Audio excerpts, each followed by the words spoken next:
This program is rated MA. It contains adult themes, coarse language, sexual references, and violence.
They want to link to your videos, ready?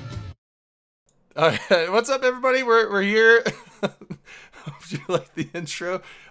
Eve is real. Oh, we brought the wrecking machine. Wrath the 10, thanks for the 50 bits. Alright, so welcome to Open Comms. It's Friday night. We're ready to start. We got lots of guests here tonight. So we got the regular crew with us. Dirk, me, I'm Drayden, Rain, Drunk Canadian, and Blastem are here. But also we got Jin Tan with us. How's it going, man? Good as always. Thank you very much. We have Arendis from Goonstorm as well. How's it going? Hi, it's going pretty well. Elise Randolph, PL. Hi. And then we got Pro God Legend from Test. How's it going? Oh, and Jin Tan's from CVA. I didn't say where you're from, but it's on the screen. It doesn't matter. Oh, okay. It's from the CSM, the CVM. But anyways, yeah. Thanks everybody for being here tonight. It's been kind of a hell of a week, got to be honest. Pulled a 10-hour shift, helping Matterall live stream the fight in 9TAC4 the other day. So it's yeah, a little bit out of steam today. Plus that guy kept me up talking until like 5:30 this morning. So whatever. Basically tonight we're going to get to, based on the cast that we've got here, right? We're going to get to 9TAC4, we're going to get to structures, and we're going to get to all that stuff, plus an article that Jin wrote later on in the show. But we do have a couple things that we just need to go over kind of real quick, just sort of newsy type items. The first one is apparently they're doing some update to the community websites. Anybody kind of like really know? I mean, anything? visually, visually it looks different. Well, this is for the community stuff. Yeah, I don't think the content's different. I think it's just like easier to access. That's all I saw out of it. So basically, it says, we're happy to announce that as part of the rollout of a new community website for EVE Online, a few of our news feeds have moved to a new home. From today, you'll be able to find news, dev blogs, and patch notes in these different locations. I've linked it out in the Twitch chat. All future news, blog, and patch notes will be published via these sites, so be sure to update your bookmarks. So this is basically just an FYI. That's all. I mean, yeah, I think it's just a bit easier to coalesce a little bit better now. Yeah, the new layout basically looks like it's just more mobile friendly. That's what somebody was saying, that it was actually fairly mobile friendly from what I could see. Great.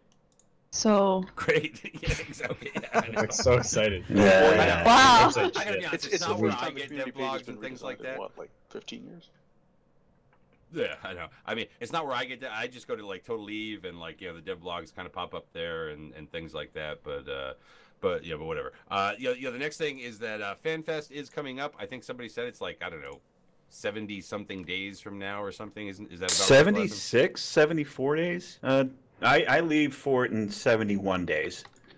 So they've put out a call for, if you want to get kind of commercials on the live stream, your alliance videos or whatever, you need to start thinking about that now.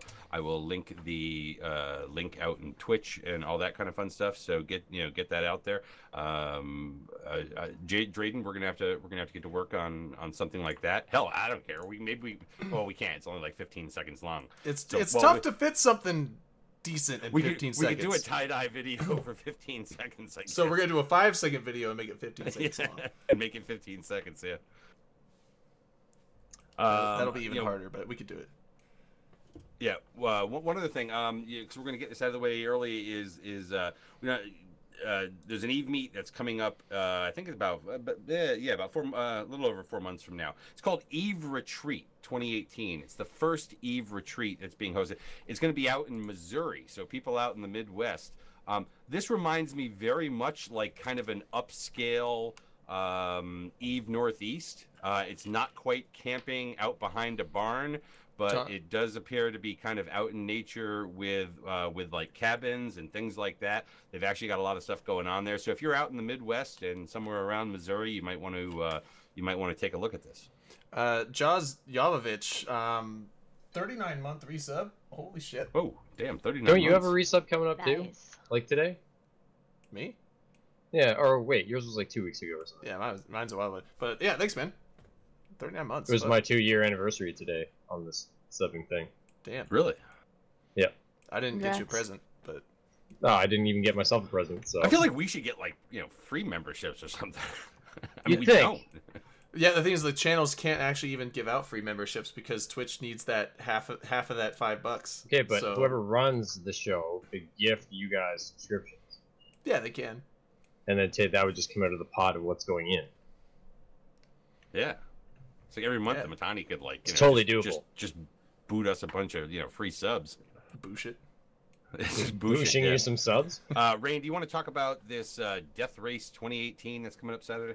Yeah, if you want to link it in chat. I So will. this is the first of the streamer Death Race.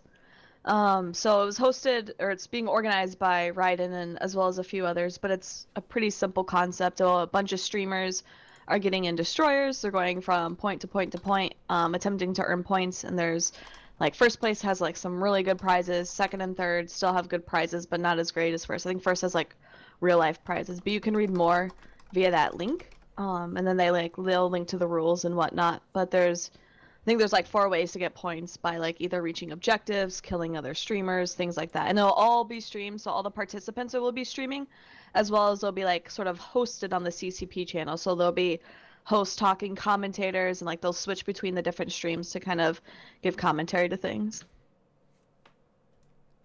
So check it out, 2200 Saturday. Yeah, but it is Saturday, so it's tomorrow. So, Tomorrow. If this is not something you've heard about, but kind of want to get involved with sort of a death race, shoot 'em up with destroyers, And when I first heard Death Race, I'm like, oh, is this gonna be like Interceptors? Because everybody's Interceptors would be Interceptors cheating, are though, pretty much- 'cause- yeah. Yeah, so You gotta have a way to get yeah. caught. Yeah, Interceptors would be a little cheese-tastic.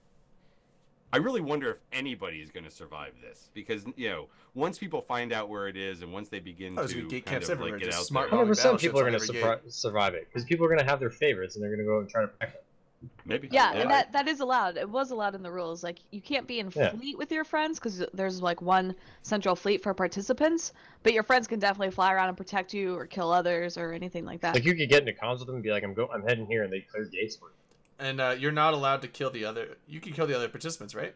Yep, you can. There's actually And you're in points a awarded fleet with for it. them, so you can just be like, "Oh, there's a fleet member in system. Warp Fleet to warp. them. Fight." Yeah, okay. So that. Well, it then helps, so like, because you have to warp to checkpoints, so it's not just, hey, warp to this gate, because then obviously everyone can camp the gate. So you have signal cartels actually helping out. And so you warp to a signal cartel member and kind of evidence the fact that you completed that checkpoint. That's kind of cool. See, I don't know. I think if they're racing, they should be doing it in freighters. Oh my god. Oh, yeah. Oh. We don't have all goddamn week to watch this stream. You know what I mean? Yeah. Anyways, okay, so that's all of the kind of short news out of the way. So we're gonna dive right into this next one, and I'm gonna lead off kind of the way this week sort of led off. Oh man. You know the prior show that we did here, we had already gone. I think we had already done kind of the the reinforcement timers at that point for the fight that was going to eventually be coming up this past Tuesday. Yeah. Tuesday night. Yeah. Anyways, so we had kind of already talked about, what had happened, back, last Monday and then Tuesday and Wednesday and whatnot.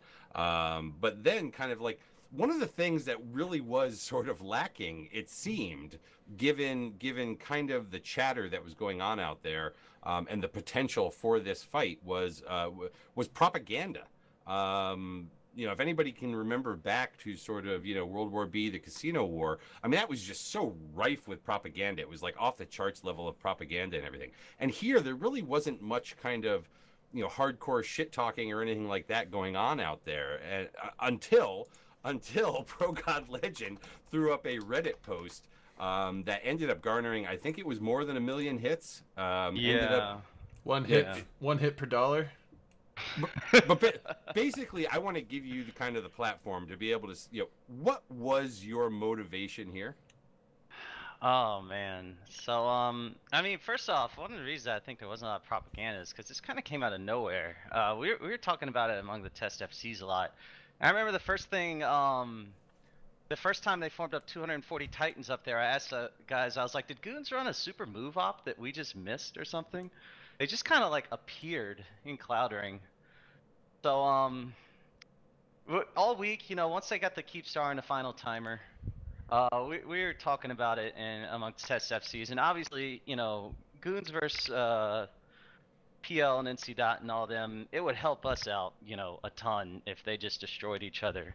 That would be great. So we were talking about it a lot, and within the No Leaks FC channel, I had been messing with those guys all week, trying to call them cowards and all that, saying those guys should fight, offering to come FC their fleets if they didn't think they were up to the task, things like that. Typical shit talk amongst FCs. And two things happened. First, on Saturday, we were talking about it in the Test FC channel, and some people were talking about BTEC R. And someone linked an article, about the $300,000, and I thought about it, and I was like, oh my God, there could be over $1 million killed in this thing if they actually go for it. That's a great headline.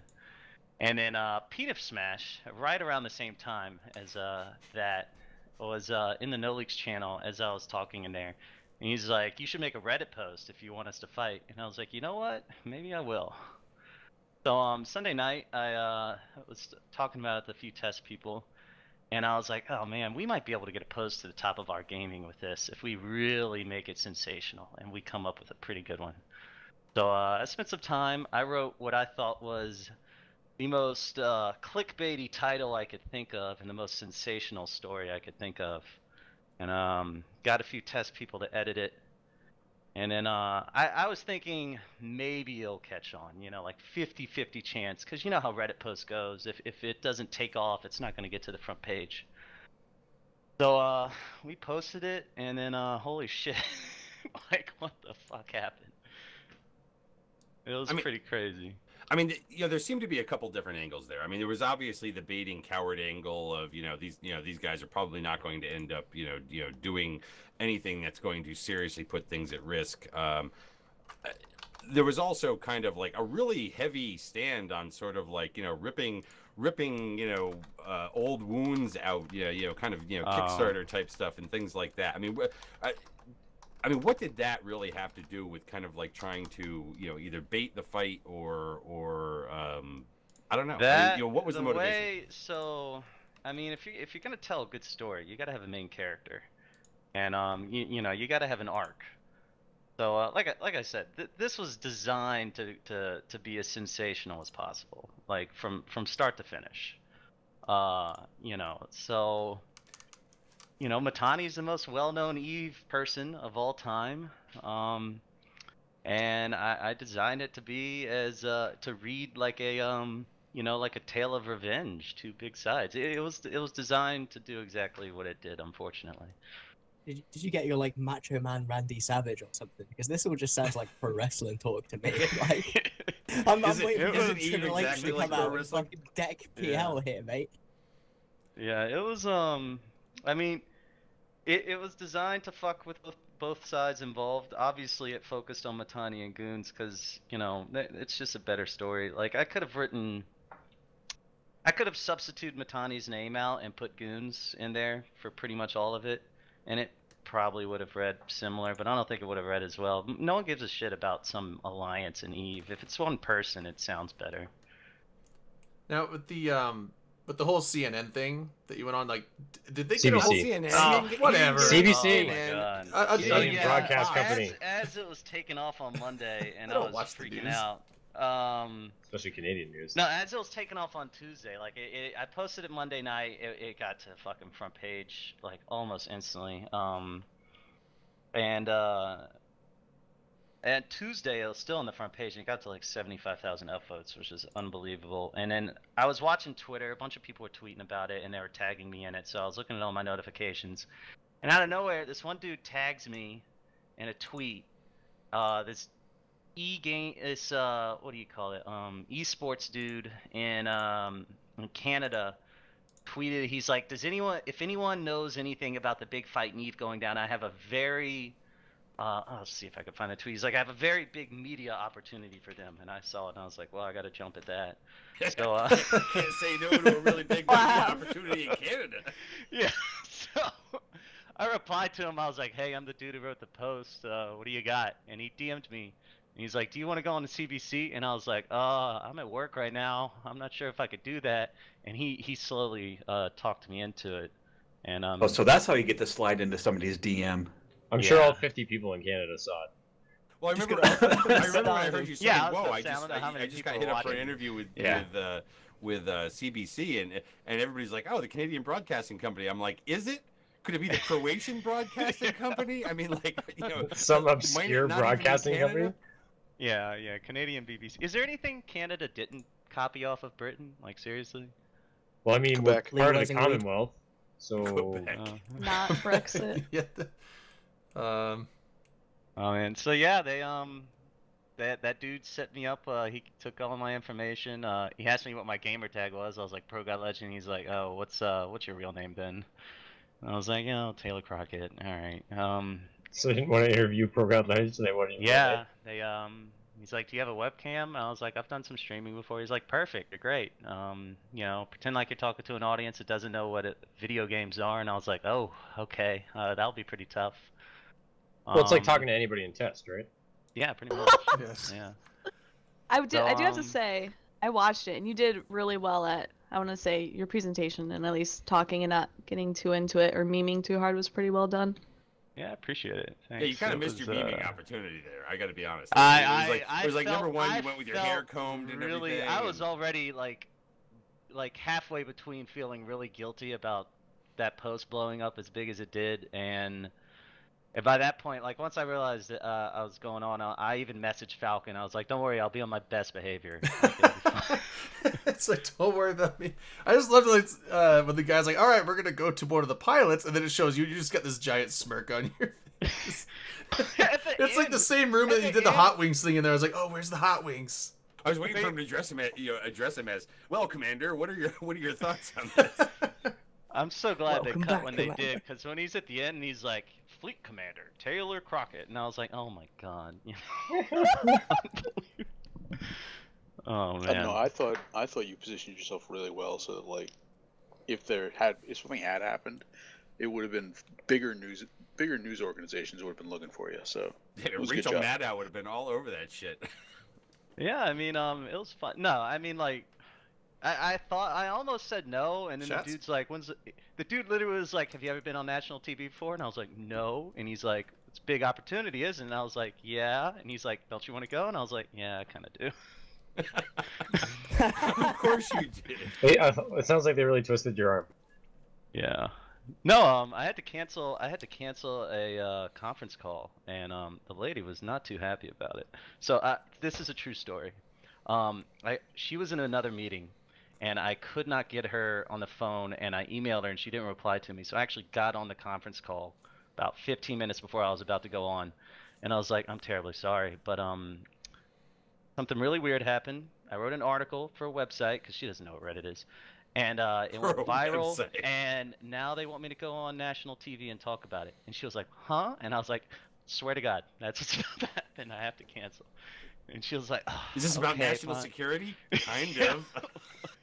National. The funny is, like, most of the time when people like, because it would almost to anyone else sound like this outlandish excuse that's just completely not true. And most people like, you could just say like, you're sick or something. You don't have to like say you're going on Canadian international news channels. I can't take a conference call. To me, I don't know. Maybe I lied too much in like high school and college, but saying you're sick is just, I don't know about that. Yeah, but now I think you were telling a story earlier about the fact that they wanted to know what your in-game name was or something like that, and you gave them. They're like, "No, what's your real name?" No. They're like, "What's your gamer tag?" Pro God Legend, and they're like, "Oh, okay. Well, what's your real name?" Well, at least it wasn't Peanut Smasher. I mean, really bad one. Diarrhea that I'm pretty sure would not fly. Man-face Mistletoe. So you had to find a way of like being able to throw it in and be like, yeah, I don't normally go by my real real name, so. I noticed they didn't tag my Twitter either in the fucking post, so I guess they really didn't like that. Sedu's from Jazz saying, do you tell chicks at the bar I'm Pro God Legend from the CBC now? Hey guy, hey go. You might have seen me on the internet talking about $1 million battle that didn't happen. I'm famous in Canada. Oh my God! Be on Big Brother Canada next season. I think that does qualify you for Celebrity Big Brother, by the way. Does it? Oh man, my sister watches Big Brother. I don't watch that. Now, what I will say is this, because people can take different sides of the whole thing on like what it was you wrote and like what you meant and all that kind of stuff. Look. I'm gonna be honest. You write a Reddit post that gets over 1 million freaking hits and an invitation to be on TV. I'm sorry, you fucking won. I mean, like, look, I'll admit, like, I get it. I went at Matani and Goons pretty hard there in this story. It was telling a story. It's all in good fun. I know they don't like to be characterized like that, but I didn't make up any of that. I mean, all that stuff actually happened. I don't know. You listen very carefully, by the way. You can hear the sounds of the pedals being turned backwards here. I don't apologize for shit. Actually, no, seriously, we were laughing. It's all that Fortizar, man. Really, the Fortizar is from what we understand. The Fortizar is the bigger problem than your Reddit post. Yeah, the fucking Fortizar. That's a big problem. Illegal Fortizar's voice. I did enjoy reading some of the comments on Reddit on your post. I thought that was pretty funny. The amount of Reddit PMs that I got from people like, "So what happened?" And I was like, I didn't even want to reply. I felt bad. But anyways, okay. Favorite thing that came from that entire thread. Not saying that you being on the CBC wasn't like super impressive and making me happy, but there was a post that came on to the Eve subreddit about a guy. It was like a 4chan green text about like his time at Eve, and it was basically it was just disgusting and hilarious. And I'll try and find it so I can link. Wait, was that the one about the instructional one? Well, yeah, was that the Skype one? Oh my God! I don't remember the exact details, but I remember reading it, crying, and then having to stand up and walk away. It's so. I mean, like, is it really true? Like, I mean, it is 4chan green text story. I mean, that was probably. I'm pretty sure it's just lies. That's really no, bad. It was probably That's really true. Bad. Like, I'm watching The Americans. I'm rerunning through The Americans right now, so kind of like, I mean, as far as spies go, that girl, top notch right there. I mean, she honeypotted the shit out of him. But it was a pretty huge thing. All of my friends who had played Eve before were hitting me up on Steam and Discord saying, "What the hell's going on in this?" I got my game? fucking Titan back from that post. Nice. So the dude, when CCP did the whole email verification thing and everybody lost their accounts, remember that one? Yeah. I lost my Titan because of that, and the dude who had the account, I couldn't get back in contact with him until 2 days ago he contacted me on Facebook because my freaking real name was used in the CBC thing. So he's like, "Hey man, you want your Titan back?" I was like, "Hell yeah, it was great. I got a free Titan now." Well, I guess it's not free. It was mine the whole time. But yeah. You It's stopped like losing a finding money Titan. that fell down the back of the couch. You know, you technically did own it, but it's nice to have. Yeah, it is nice. Now, See that? have you Perks received of your going on the maple CBC? syrup yet? No, oh man, no, I need to go get my poutine for real. But anyways, okay. So we're gonna move off this. We're gonna actually get into kind of what went on. Does anybody want to give kind of like the TLDR rundown of what happened in 9TAC4 when the fight actually did go down? Tie-dye. I didn't get home from work till it was already halfway through, so I can't really give a play-by-play. The Imperium had a bunch of fighters, bunch of carriers and supers tethered to their Fortizar, which was like 1,400 kilometers away from the Horde Keepstar, and they had in that Fortizar even more fighters that they were gonna like tell people to dock, put things in, and then leave, and then throw them out again. Like their plan was just to suicide over and over again these these fighters.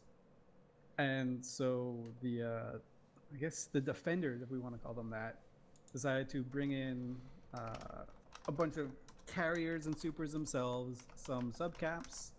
Horde brought mostly smart bombing ECM bursting Scorpions to mitigate some of the damage there, and just a bunch of supers were waiting in reserve to jump in to see what would happen.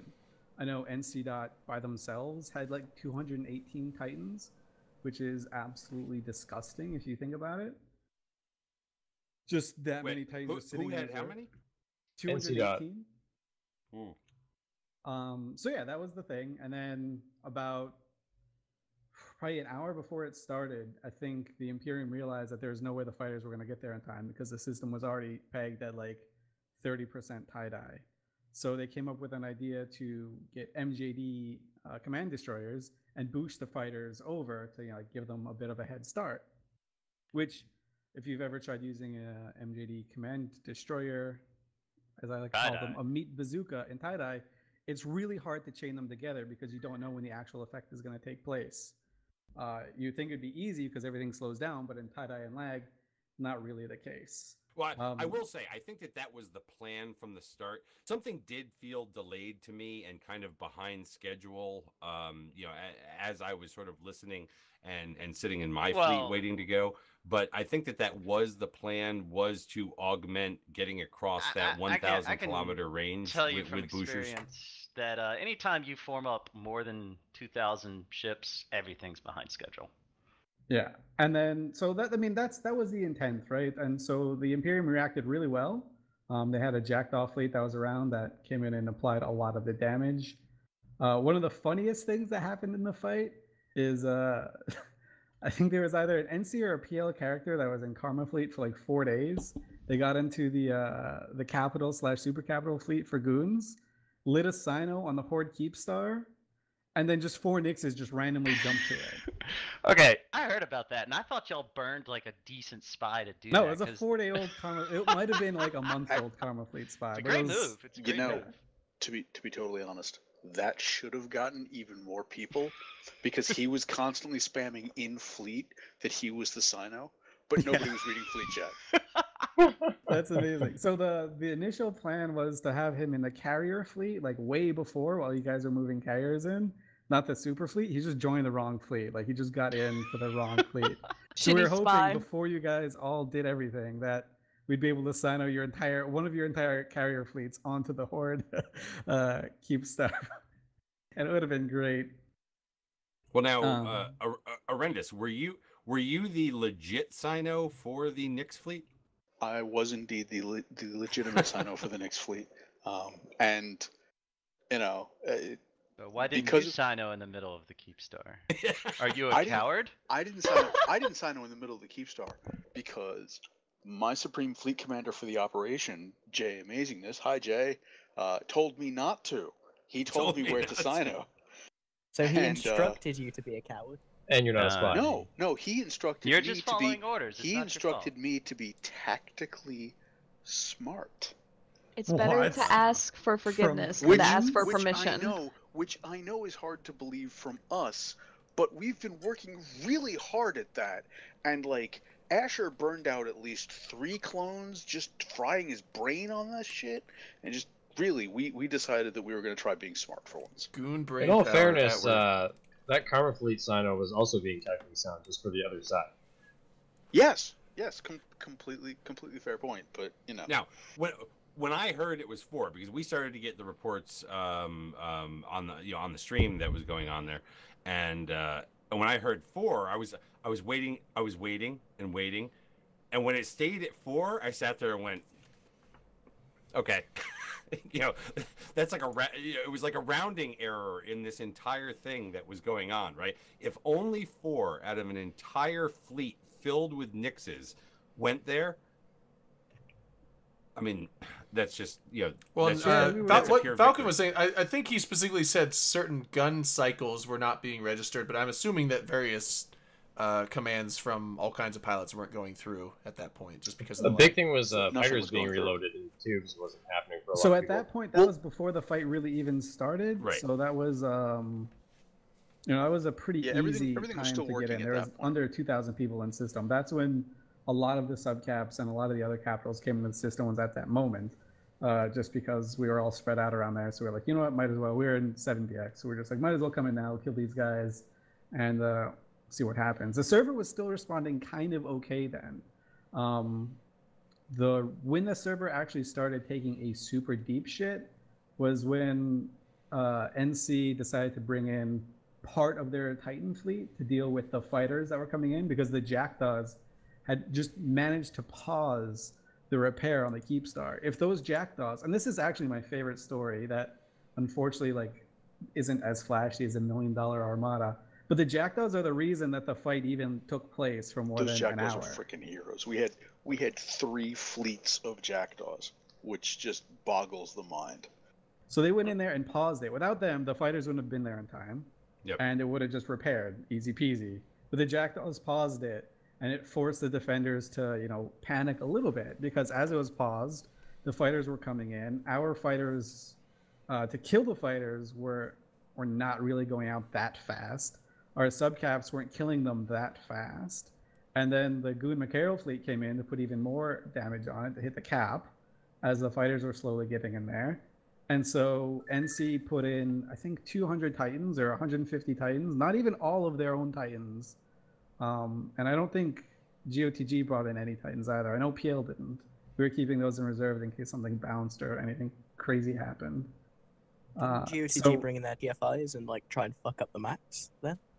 I mean, we shot them with Ravens, but the Titans came in with just pure tracking fit to kill subcaps. So that's what they were doing.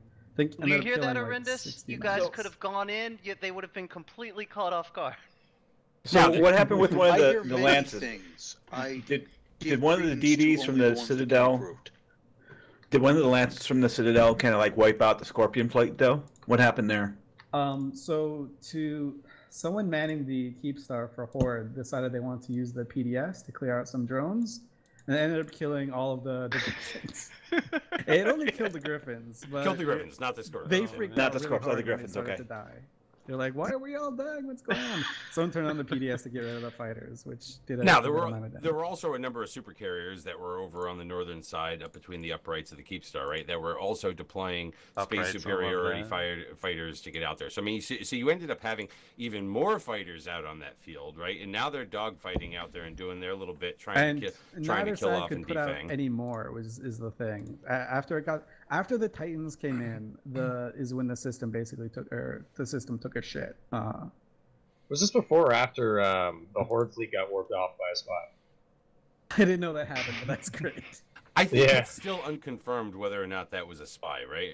I think there were 2 things. One said that it was somebody actually accidentally hit the fleet warp, got moved into the fleet commander or warp or squad commander. That sounds entirely plausible for Horde. And then there was an accident, but there's both stories that it was a spy that got in charge. If you of the whole accidentally wing. get fleet command, the first thing you do is warp everybody fucking away.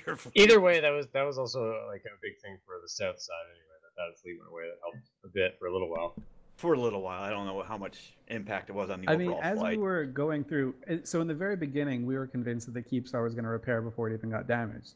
The Jackdaws came in, the fighters caught up, and we couldn't kill the fighters fast enough, and they were taking out too much chunks. By the time we got the max off field for the goons, the goon max off field, we were clearing through the fighters pretty decently, but it was still going down really hard.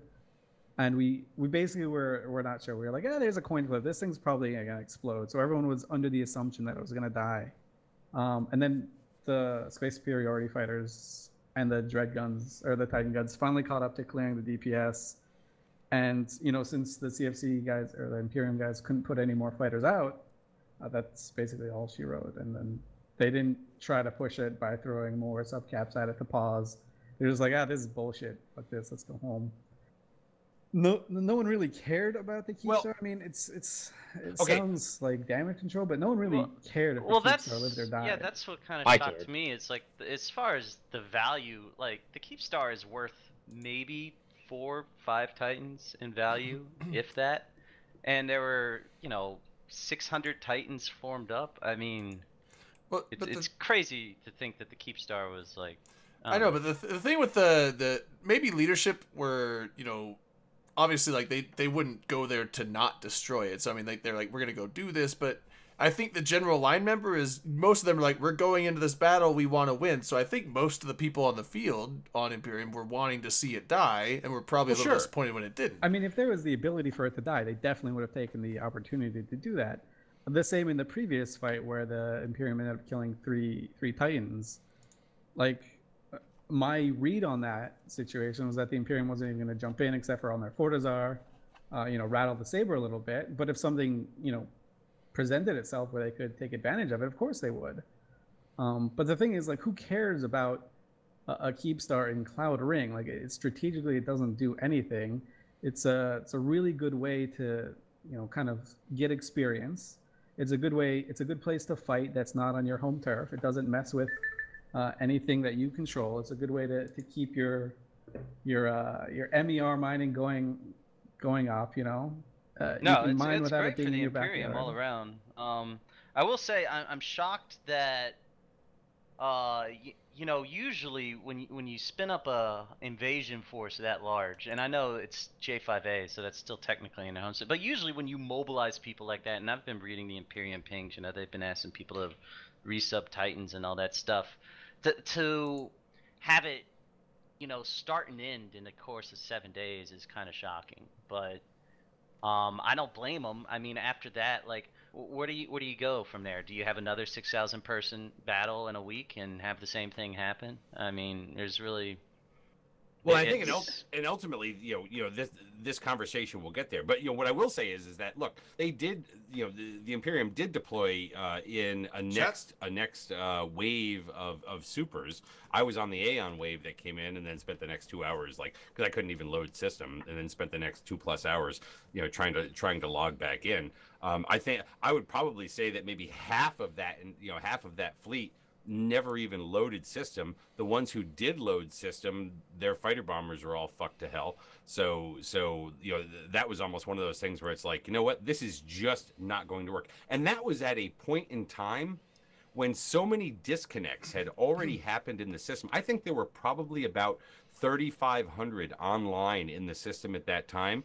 So when you had that system that was at one point at over 6,000, right? It had shed a couple thousand, and now was actually in worse condition than it was before. Trying to log back in, so yeah, you had that too, yeah. So my entire 250-man Jackdaw fleet disconnected trying to get into system to pause that timer again, and none of us were able to log back in. Yeah, I mean, if you got locked out, you basically couldn't get back in, and that was... When I logged in, I was in a Fortizar, and I never docked up in that system. I don't even know how that happened. There was a little funny thing that if you tried to redock in the Keepstar, just to clear grid or something, you tried to dock and then undock, the undock button disappeared from the Keepstar. There's a way around that. You can set up a hotkey to undock. You don't even need that button. Oh, man. But I mean, okay. Falcon made some comments out there about, well, if they had done this. Now a lot of people took issue with it because he seemed to have no concept of a damage cap in mind or anything like that. I took it a different way. That look, you could have in waves suicided dreadnoughts against this thing. You may have lost 500 dreadnoughts along the way. This target didn't mean that to anybody. Neither one of these I don't think you honestly could have was, done that at that point anyway. Though. I mean, you easily honest. could have. Like the tie was so bad, like you wouldn't have been able to get dreads in there when they were needed. Well, Yeah, I mean, Falcon's no worse of an armchair general than any of the rest of you. So No. So, I mean, Keepstars I'm not have saying that. that, You've except that it was seen- out there in some articles, right? Yeah, But the point is that the way this went down, okay, with both sides basically in tether range of of their tethers, basically said we're going to try and do what we can from this position and no more. Well, that is. I mean, we could talk about the tether thing, I guess, but It was considered. Let's put it that way. nah, it's just No, I mean, I the don't know, dreads, it was considered. like Elise was about to say, Keepstars died before. I mean, at the end of the Tribute War, the CO2 Keepstar died, and there was 5,000 people in local. Now, it took, 6-7 hours to kill Elise? Yeah. And there weren't even any defenders there. They were just shooting the Keepstar. It was just 5,000 attackers lagging themselves out, shooting the Keepstar.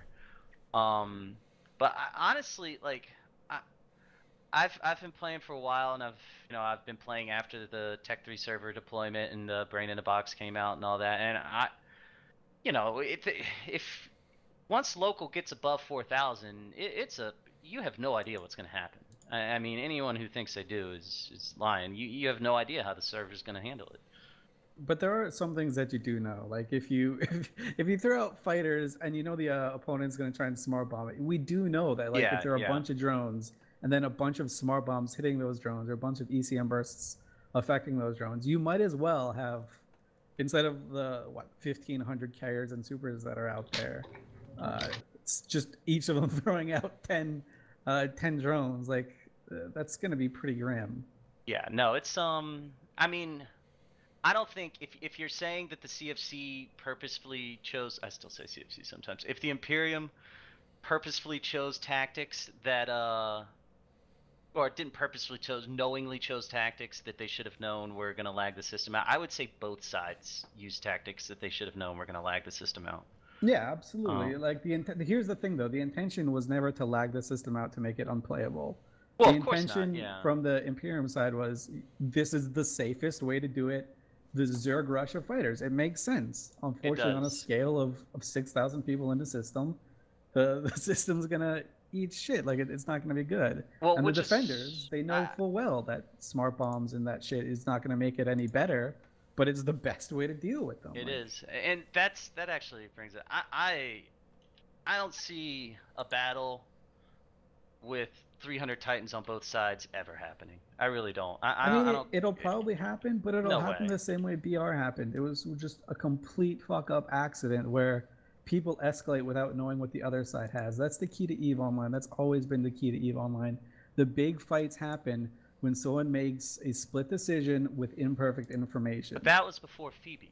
And now, for that many Titans to get in range of each other for a fuck up, because you can't have a fuck up where you got to mid 3 times and wait out your orange timer every time. So for the fuck up to happen, they could gate most of the way. By that time, you'll know what you're jumping into. I mean, for the fuck up to happen like BTEC are, both of those Titan fleets would have to be within jump range of each other. And by that point, that means you have goons and PanFam staging within range of each other. And, by that point, that's a war. They're already preparing for a giant super battle. I don't know. I don't see anyone pulling the trigger to jump in to fight that many Titans. It's just too big. It's too much. Who's gonna do that? That was something I said a week ago, where it's in the history of these big giant throwdowns that have happened, right, where you've had major escalations that have taken place, right? When have any of them been specifically related to a timer that anybody knew about multiple days in advance? So there is one instance where a big fight like that happens. That's where you are convinced that you can make more money than your enemy. And I'm pretty sure that's an angle that goons want to exploit at some point in the next year or so, is that they could lose 100 Titans and kill 20 or 30 of yours and still be better off than you. Like that's sort of their mentality. I'm not saying that's the old Stalin thing. They'll run out of bullets before I run out of men.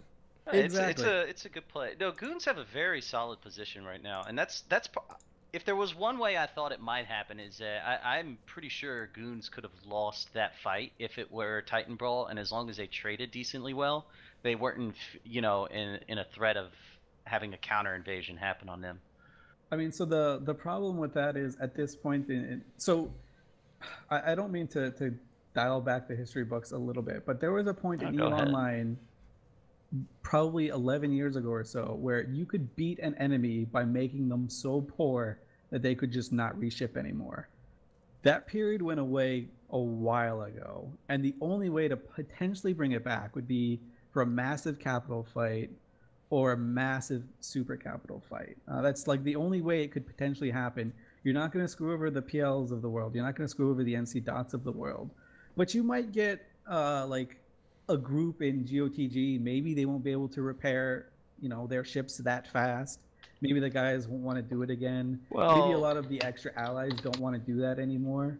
With fleets that big, though, like let's say, for argument's sake, that both full super capital fleets actually did engage each other, and with the current mechanics, it would have been bloody on both sides. If you lose 100 Titans, I don't care how rich you are, like you're out 100 Titans for at least a few weeks. I mean, for a few weeks, but a few weeks. So the thing I know, isn't that fucking crazy? Just like damn. It used to be years to build a Titan. Now we're talking maybe a week. All right, boys. Super caps are grounded till Saturday.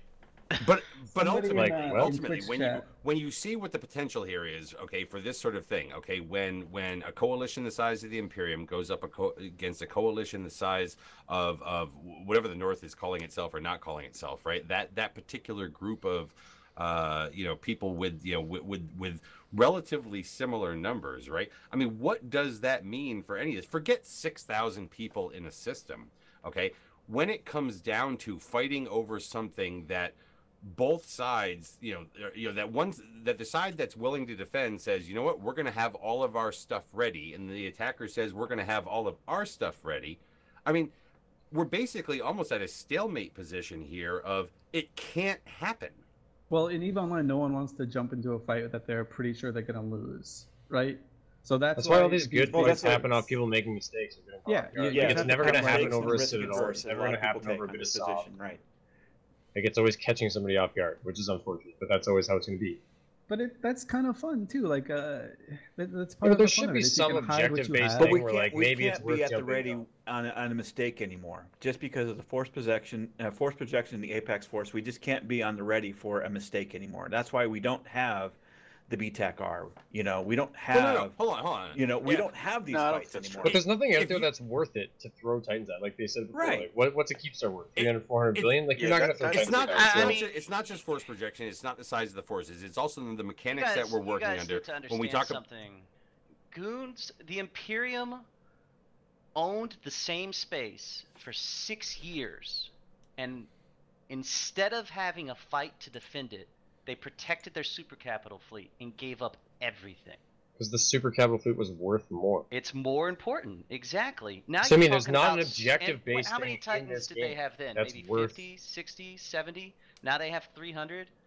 I mean, who's gonna make the call to do that in a situation where they know what's coming? I mean, you'd have to have someone who just really doesn't give a fuck. In all fairness, too, the North Battle is kind of a bad example, right? Because that was pretty much all of EVE. Like, you wouldn't be able to held that anyway. I think it's a little different now if, like, one other coalition tried to invade Dell. Eventually, we'll have some big Titan fight. What's worth fighting over that's worth risking 300 Titans? Well, nothing. That's the problem. If not, your homeland from the past 6 years. I mean, sometimes you just gotta YOLO. I mean, a big part of sometimes you just gotta like throw it out. Who does that? I gotta say though, there's some spurious logic when I don't quite recognize the voice, but someone was like, "That's the problem. Fucking no. The problem is not that we don't have enough things to fight over. Holy shit. Do not like, put something in the game that's worth losing 300 Titans over, because that's going to be fucking broken. Maybe whatever's worth losing 300 Titans over is going to be have to be so fundamentally overpowered. It'll be the Palpatine. Like, somebody drops a Palpatine. Yeah, Palpatine. Palpatine would be it. But it's not going to happen. There's not enough resources. No, like it'll never go down. Someone will get smart and realize that one of these groups will put their super fleet more than a mid away from low sec. Or actually, here's the thing about supers, you know, especially in the current mechanics, unless you have a Fortizar to jump them to, it's really risky. So eventually someone's going to get their super fleet. Here's how people are going to force a super fight. Well, no, you have asset safety. Fuck! Fucking shit. Asset safety fucking sucks. I actually destroyed your whole thing. Hold on a second, because I want to bring we can address that. I want to bring up Avery's Reddit post today, okay? And he went through a lot of math on tie-dye and stuff like that, right? Avery was a great poster. But he got down to a section there about how did it work during Dominion sovereignty. And the fact of the matter is that when you look at what went down in places like BTAC-R and Asakai and all these other places where it was like, maybe it was a fuck-up that led to the conflagration, right? It wasn't just tether coward shit. It was every ship on the field was at risk. And we are just not even remotely close to those. I've seen a bunch of players. I've seen a lot of Reddit posts from people who are like, "Oh, the game was better in 2012. The game was better in 2013."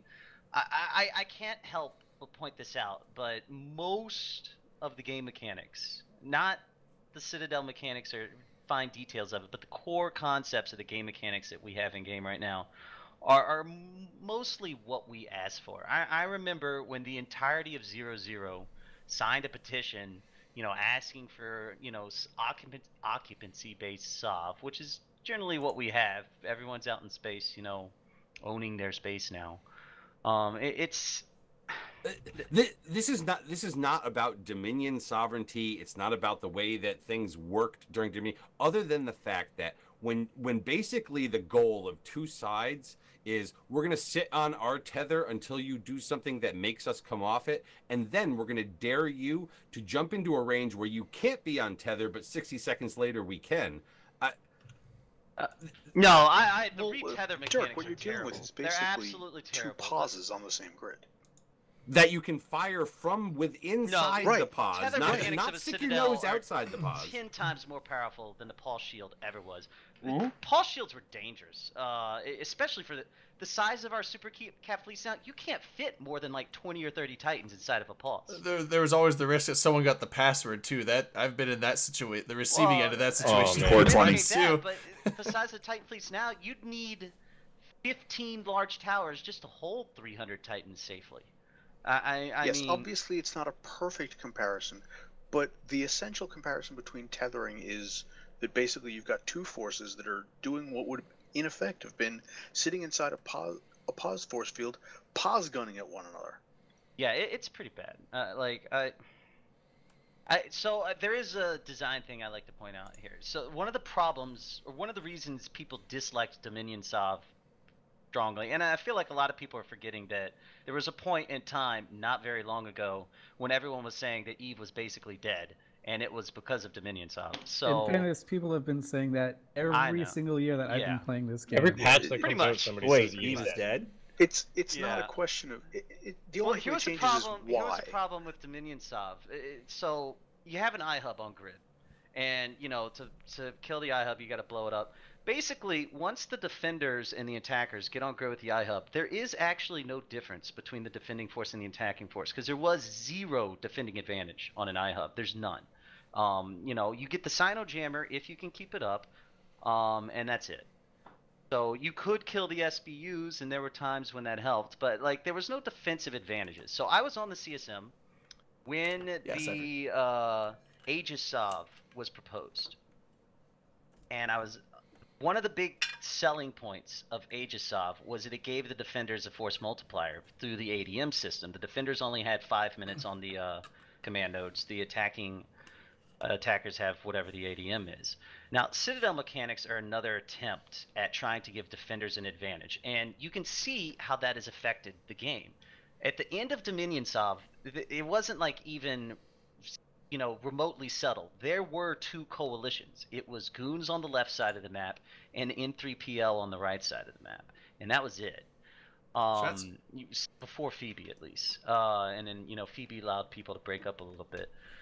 And actually, at least you could maybe think about this as well. I think the Phoebe mechanics have broken up the coalitions more than the Aegis Sov Citadel mechanics. But the Citadel mechanics are allowing people to hold space that would not have been able to hold space under Dominion Sov whatsoever. There are small groups out there who can actually live in 0-0 now who would have been wiped out in a heartbeat. So that's the opposite end of the spectrum. At the height of Dominion Sov before Phoebe mechanics, you had 2 coalitions and maybe 11 fleet commanders in the entirety of the game. Now you have a lot of different little groups and a ton of fleet commanders, because back in then, before Phoebe and at the height of Dominion, when a supercap fleet could cover 5 regions in 5 to 10 minutes, there were only 11 or 12 fleet commanders who had enough spy intel and enough know-how to deploy capitals without getting completely dunked on. Now you've got capitals being used all over the place by pretty much anyone and everyone. So you've got Even 2 extremes of the spectrum. Yeah, you've got 2 extremes of the spectrum. The sweet spot's somewhere in the middle. So how we get there, I don't know. But there's good and bad to both systems. Some of that is oversimplifying things, I think. I mean, yeah, Phoebe definitely had contributed a lot.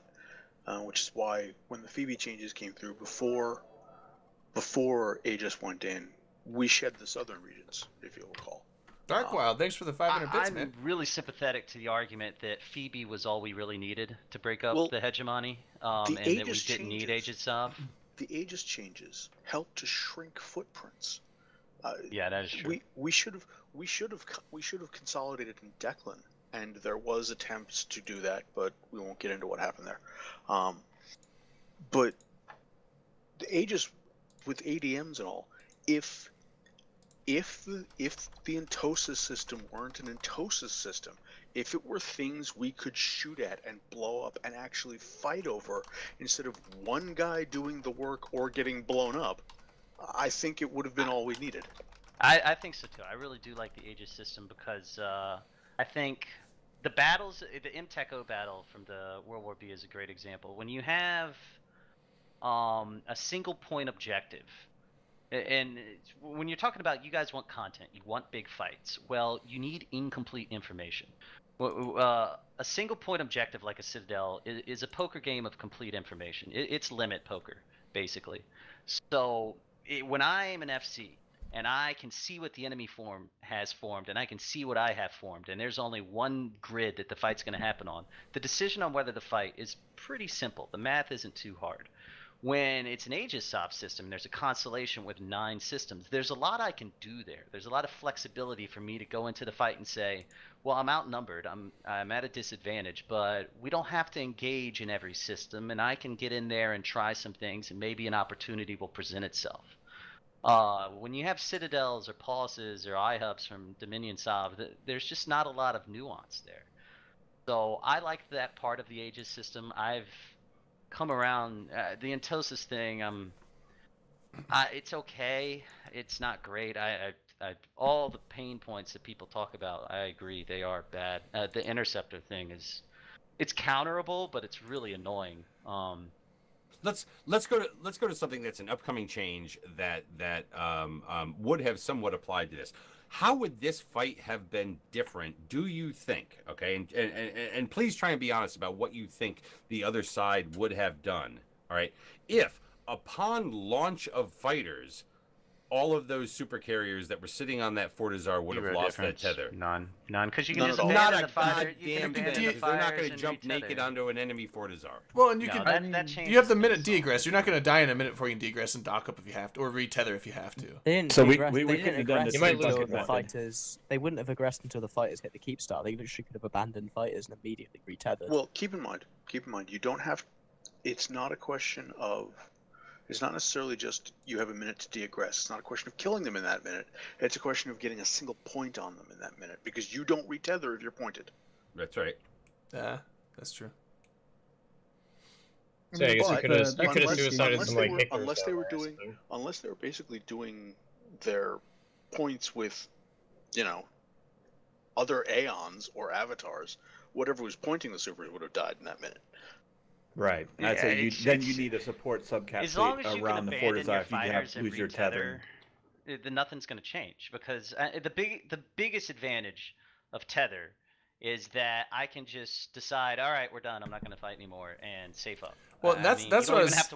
Abandon my fighters or. I was throwing out the thing. I threw it on Twitter. Like, what about the proposition of tethering is linked to your log off timer, not your aggression timer? So you do anything to lose your tether, you got to wait at least 15 minutes instead of 1 minute. No, that's what it now should you're going be. too far in the other direction. I should be able to hit you with a target painter and keep you from retethering.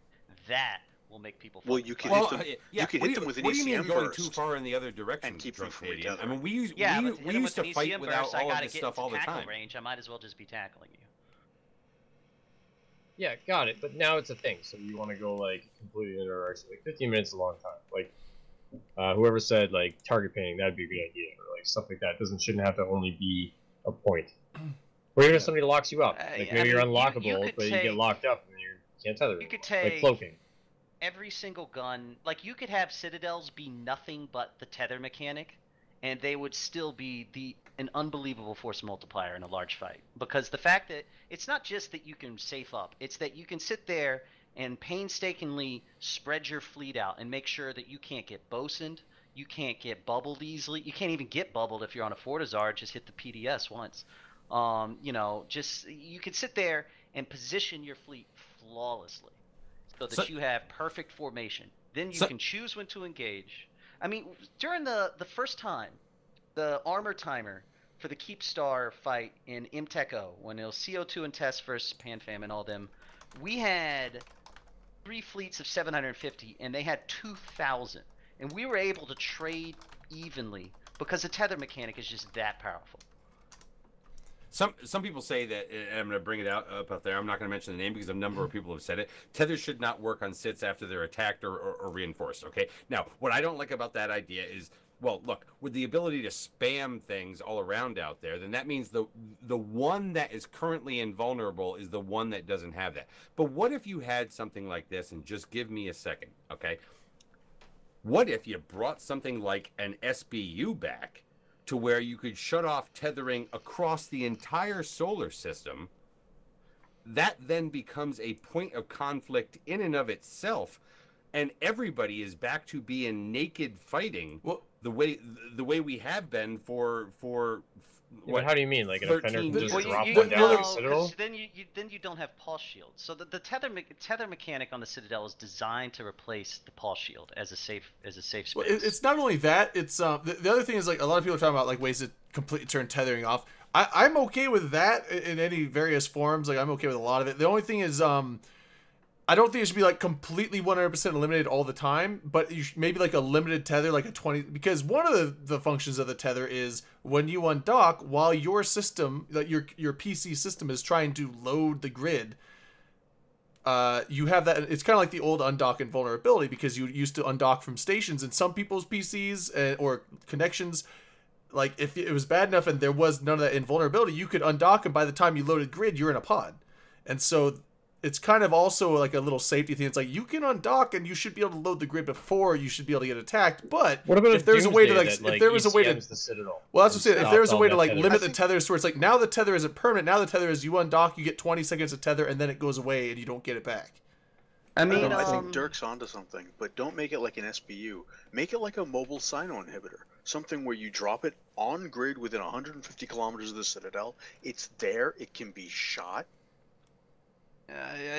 Mobile Cyno inhibitors they're pretty pointless. Yeah. So the problem with that mechanic, or that type of mechanic, is it makes you want to have a lot of people with you to defend your blob, and that's kind of the problem. Like the coalescing of people into alliances. That's a huge problem that we've seen. That's well, that's always going to happen. Poo-poo all over Aegisod. You can poo-poo all over Phoebe.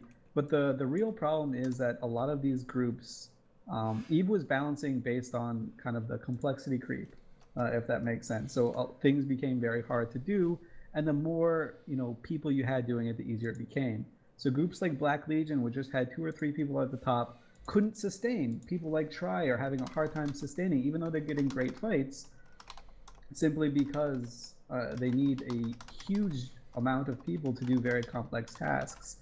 That's why you see these fights are getting so big, because all these groups are coming together. There's safety in numbers. The issue is when the change happens on the 13th, it's actually going to be a pretty significant game changer in that, in the fight in 9TAC4, you know, the supers probably would not have died, right? But at the same time, we know that in that example, the fighters or like the supers aren't going to achieve their goal anyway. So you don't want to really compare it to that. You want to compare it to the Fortizar and the Keepstar fights, and even the Astro House fights that happen now. What happens is someone just puts a Fortizar on grid, and they sit there and send 40 or so carriers worth of fighters out at the thing they want to shoot risk-free, and that's not going to be happening. You're not going to be able to do that anymore. The 40 to 100 man carrier blobs aren't going to be able to just very easily throw out fighters to kill the thing they want to shoot. It's pretty easy to kill a carrier or a super in a minute when you're talking about things of that scale, like medium-sized scale. You've got 40 carriers sitting somewhere on a Fortizar. Well, you can do that right now once the fighters actually start shooting something. And we got that's really not going to change much. By the way, hi Laz. Yeah, we got Laz in here now. Laz Telraven. How's it going? Laz? I don't even remember what my push talk is. Does this work? Oh that my works, God. Yeah. Hello, Laz. The lad is back. It's alive. Laz is back. Laz's channel back for again. 39 months or some shit. And then I was like, you know what? I'm just going to clean this up at the beginning of the year. I don't need this icon. See, and then he came knew, back. So like he 2 came weeks back. later. Maybe he came back because he's like, holy shit, at least Randolph unsubbed for me. I better come back and start streaming. What the hell's going on? I'm not getting a Coke a month from Elise Randolph. Fuck it, I'm coming back. Boy, like 250, man. Look, so what about? Look, it is interesting that Laz is back here because you know what? Obviously, he was the the hero of BTAC-R and all that, but he's been gone for a while. Laz, I mean, where do you stand on kind of the current the current meta that that is out there at this point? Oh boy. The current meta fucking sucks, dude. Like the what they released today with the new neutralizer projectors, those actually look like you'll be able to use cap doctrines again, which will definitely help the meta. But right now, I don't like Citadels just because they limit your options so much. Like what Goons should have done in the fight was they should have been there, like, because people are already taking off work. Like you already have people taking off work, going home early for this type of thing. They should have been in system 6-7 hours early. Like as soon as people start waking up, just start shoving them in the system. But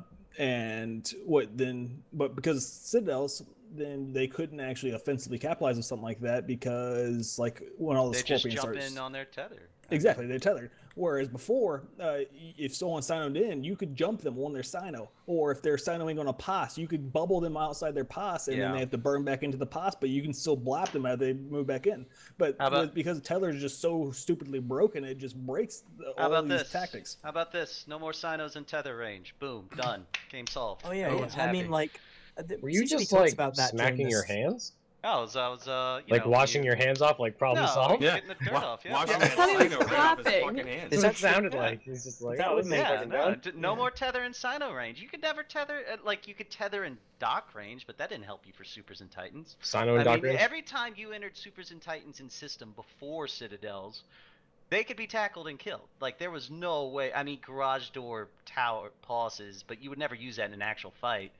Why allow anything in tether range? If you're bringing them out, why allow locking a target in tether range? Why allow anything in tether range that wouldn't have been allowed in pause range before? That's a great point, honestly. That is because I mean you're basically right. I can basically shoot you from the inside of Paul shields, and then within 60 seconds, it's like the Paul shields have a bunch of like doors or windows that you could just shoot out of, and then you can close the window up and nothing really happens. I mean, they kind of effectively did, though. I don't know if you remember, like, sometimes just have a Titan on the edge, go out, Doomsday, go right back in, go out, Blast, go right back in. It's pretty much impossible to punish. But there were very few important objectives happening on the edge of towers for a while, other than CSAs.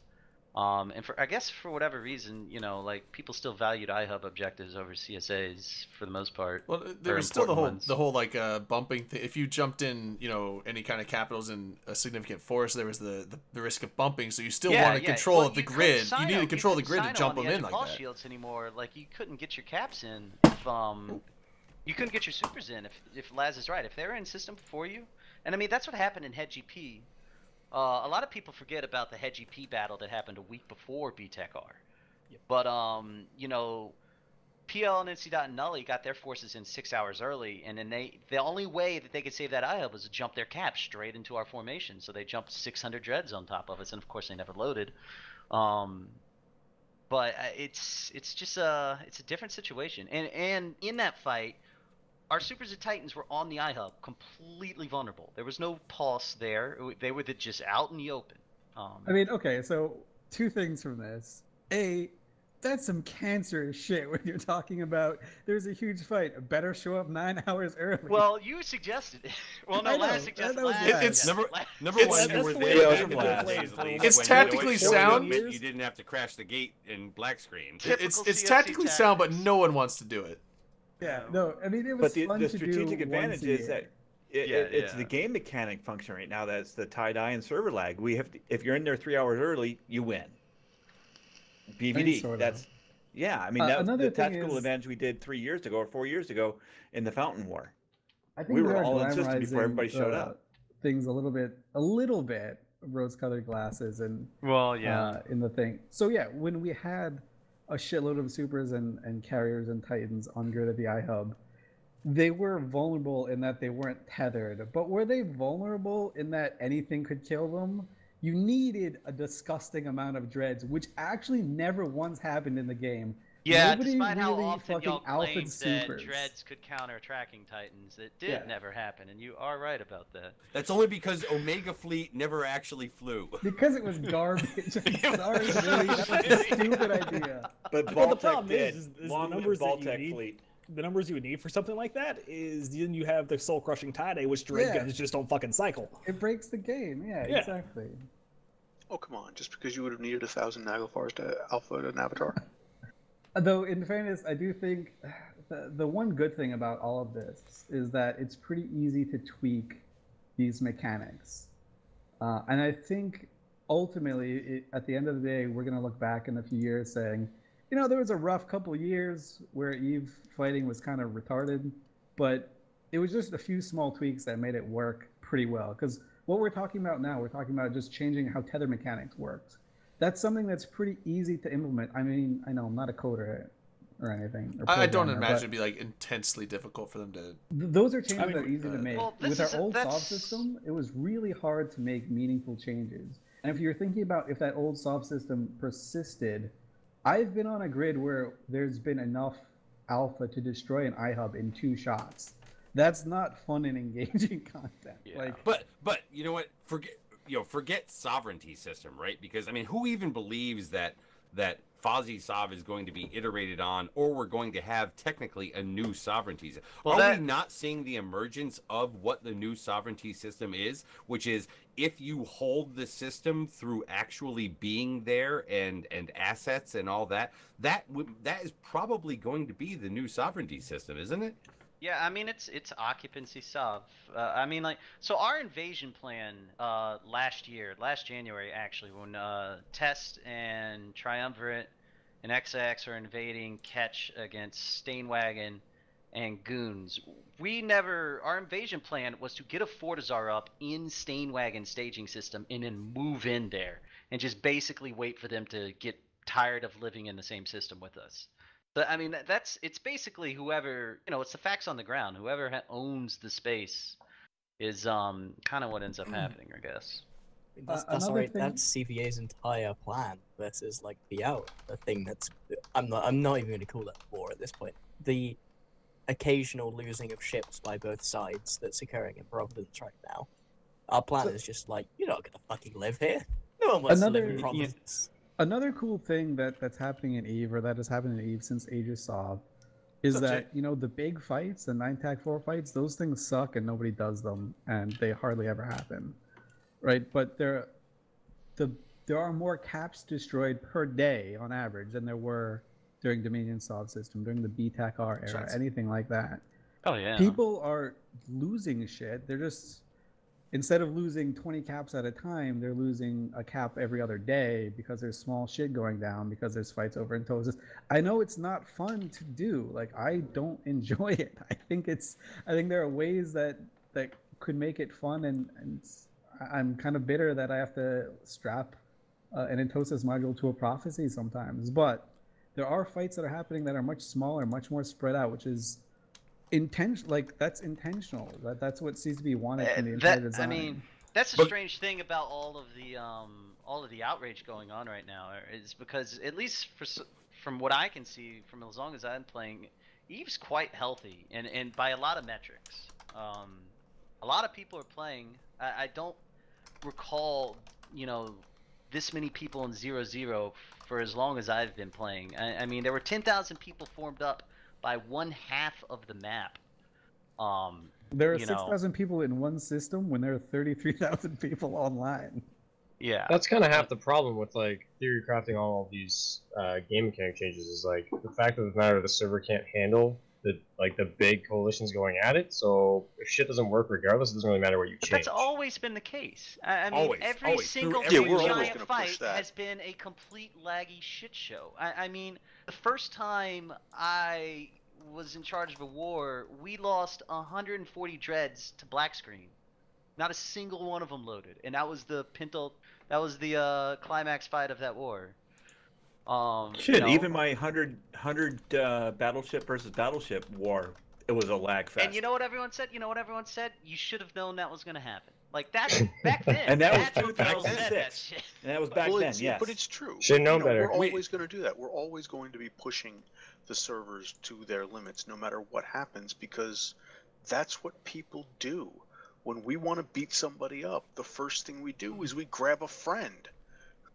Well, right, just the simple fact that the servers can't allow it like smoothly, but the fact that when you have a fight and you're like, I could bring more.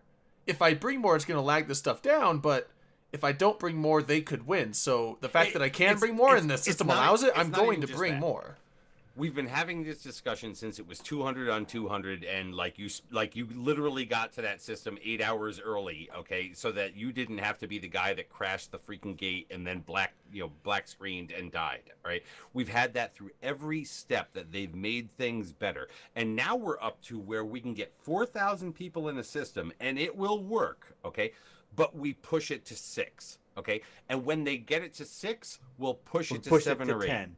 We'll push it to 10. And this is the whole thing of where we make the decisions on understanding what the framework of the sandbox is and what the quality of the sand is in there, and we still do it because that's how we express our own free will, like once a year, okay, and and push this shit too far, and then we have a learning experience from it, and realize, and then as time goes on. They begin to like make things better again, and then we push that new limit. I mean, the reason we do it is because it's the best way for us to do it. Yeah, but Dirk, think about this for a second, okay? Tuesday night, we basically pushed the servers to the breaking point and a little bit past that, right? We did that by shoving literally more than 1/2 of the population of a launch World of Warcraft server into one system. I have a hard time, like a lot of people. We had 11,000 people that were in our Twitch chat, okay, the other day while this is going on, and there were a good number of them that were talking about CCP and their servers and all that kind of stuff. Number one, their servers are fucking solid and strong, all right? What isn't, okay, is coding. And the coding is the thing that we can't have the expectation that is going to change anytime soon, if ever, all right? But the people that are involved with putting these fleets together, the people that are involved with planning, they know what the limitations are. They know how these things can be pushed, and that you get out there and there's a fucking demon out there someplace that is going to cause a bunch of chaos, and you don't know what it might be. It might be your siege modules don't fucking work anymore, or guns don't reload, or guns don't cycle, or whatever the hell it is, right? There's going to be something. We know what that possibility could potentially be. and we do it anyways once in a while. Well, this is the problem with that kind of, you know, who's going to be, who do you expect to be the honorable side who's going to fight with one hand tied behind their back just so everyone can have a good experience? Nobody. You know? Yeah, I mean, it's always... Except in BTAC-R, part of the plan was actually, like, limiting the number of people that got in. That worked to their advantage. That was yeah, something that wasn't to make it so that people had a good fight. That was trying to make it so they couldn't get help. No, right. That was no, wrong, but it was to prevent lagging out systems. It was to keep the node from crashing. It was don't hit GP this ditch. The only subcaps that were allowed in and at that point were only interdictors and Hictors were the only ships that subcaps that we allowed into Which the is system. what I thought y'all were going to do at 9TAC-R. I didn't think anybody was going to... I didn't think any subcaps other than dictors were going to go into the Keepstar battle Tuesday. I don't know why they did. I mean, you need subcaps. So subcaps, you know, really? Subcaps were hanging out outside of 9. We still had 10,000 people in waiting, and what was like 3,000, 4,000 subcaps. I don't think you had. Okay, but a lot of those subcap systems got called in when the timer needed to paused. They were originally hanging out outside, and then when the timer wasn't paused, they got pulled in. To be fair, subcaps could win a Keepstar fight versus that. I mean, they had enough super carriers to provide anti-fighter support, which in the past, the problem with subcapitals is they're just getting raked across the coals by fighters and fighter bomber, etc. So, well, I mean... has that changed? I'm pretty sure carriers are pretty damn good against subcaps right now. Yeah, but the amount of supers and carriers that Goons had on the field, they could have ran 3 to 4, 5 battleship fleets instead of everything else, and then just use the anti-air superiority and then use battleship guns to keep it. Yeah, exactly. So I mean, like, there's other strategies to use, and I actually agree with what Imperium did and not put Titans on the field because I don't think it's worth Titans on the field. Mm-hmm. Yeah, there's no point to. I mean, you can do the same, like to kill a Keepstar. We saw someone kill a Keepstar with Tal Wars.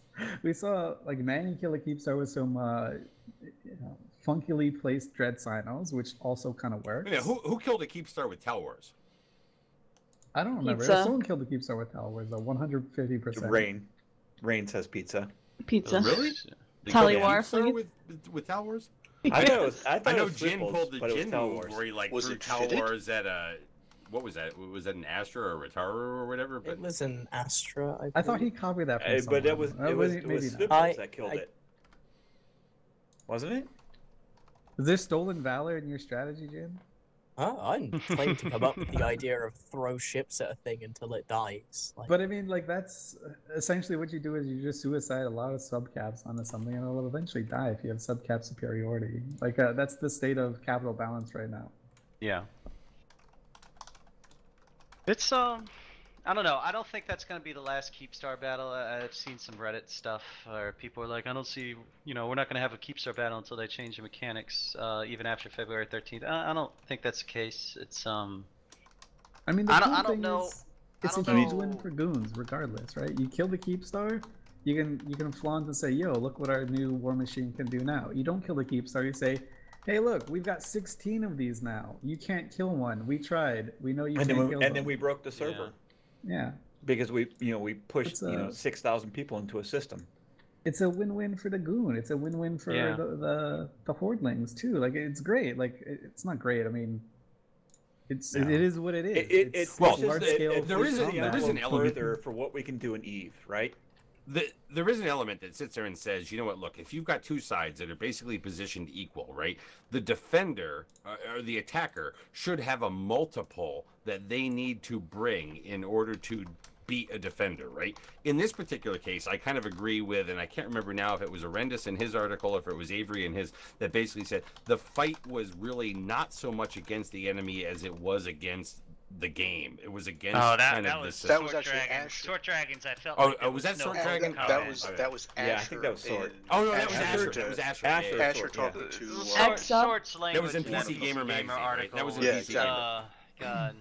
Yeah, that's right. It was Asher in PC Gamer magazine. Okay, and like in that particular case, I mean, it just sort of was, right? Because neither side was sitting there and saying, well, we're going to do that one extra effort, right? I mean, the defender doesn't have to. And you would kind of expect that there is going to be a bias or an advantage to the defender.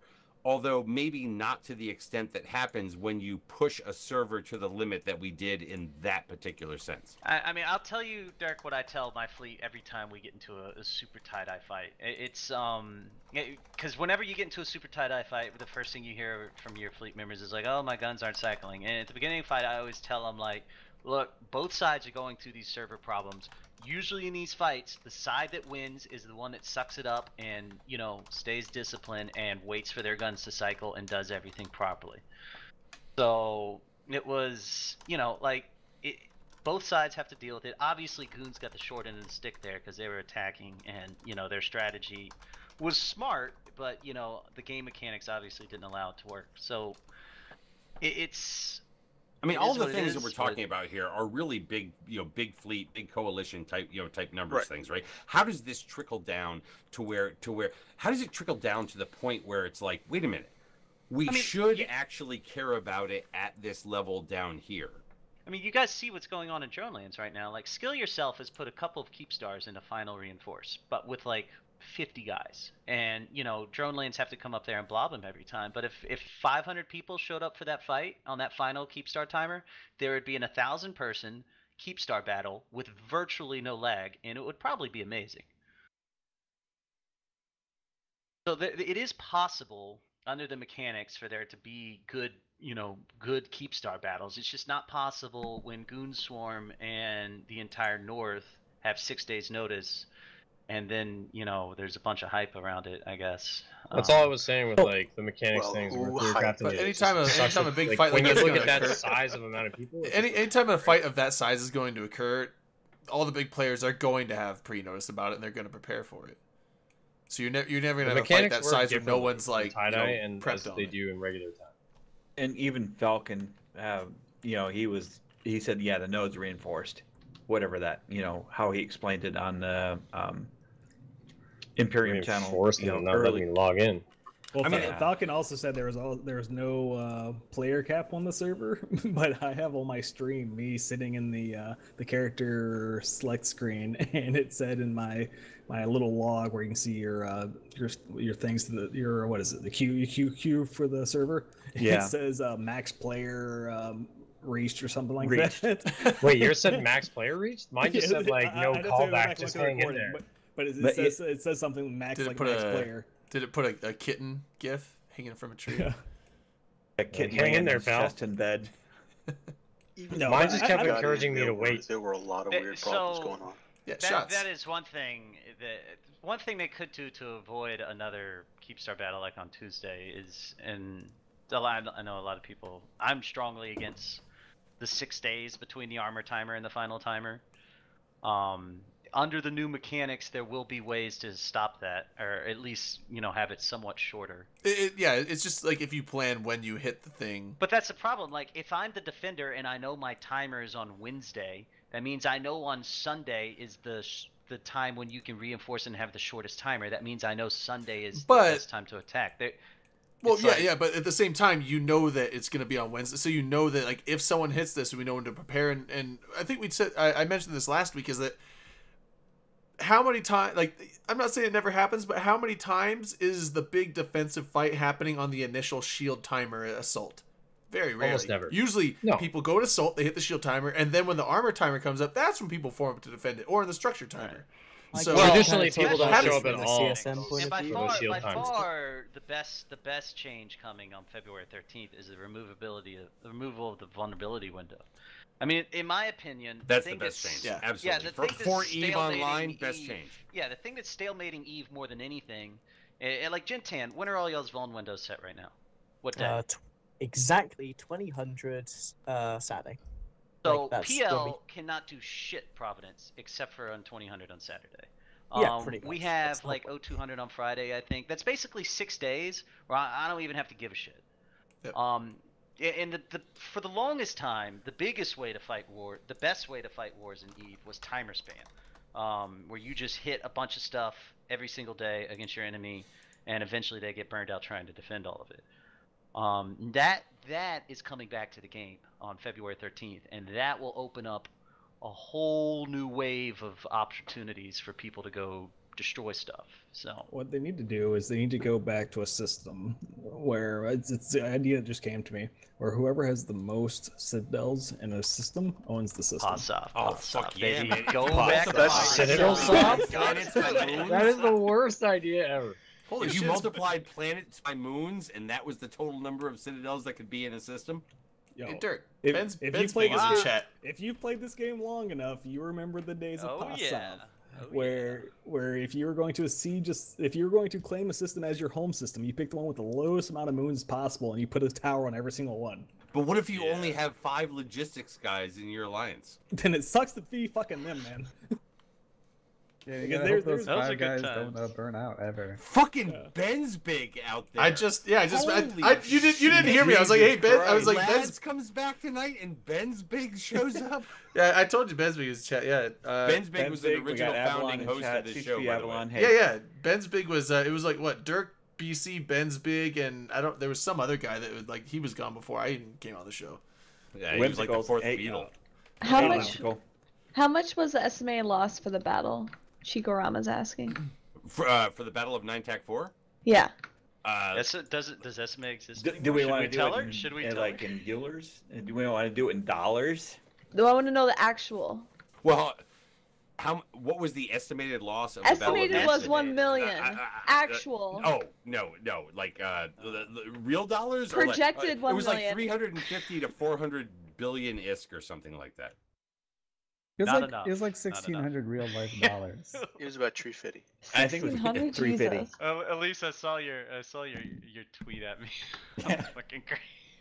And Dunk, I'm sorry, I was playing off of last week, so that was kind of low. But I mean, it brings up a different issue about the whole logistics game, and even whatnot. We've got about 29 minutes left to go in the show. I need to find my. Like you said, about and then a very specific time. I think you're at the about 29. Right. QSire said it was about 320 billion in actual loss as far as ISK in game. I encourage people out there to read the Reddit post that I had linked earlier from Avery from Pandemic Legion. Regarding his thoughts on this, I think that there is a number of things in there that are actually quite insightful. I think that you should go out there and read what Arendis wrote out on INN. Okay, there's things in there as well. There are people who are coming up with some thoughtful commentary out there that isn't just fuck CCP servers and things like that, because we're going to have to find a way to get by this shit that isn't associated with them recoding all of fucking EVE to multi-threading or any of that kind of stuff. But I do want to go. We got a bit of news, unfortunately. I've got a ditch for the last half hour. I'll be trying to come back and when I can, but probably not. But thanks for having me on. I would like to say, because you guys are about to talk about Jintan's article, balance in EVE Online is super ridiculously important. I'm going to try and front load all of the content in the next 30 seconds. I like when balance passes are made. I like when a shitload of very tiny, seemingly useless balance passes are made over and over and over again. That's actually my favorite. I'm not trying to meme or anything. That's actually my favorite thing.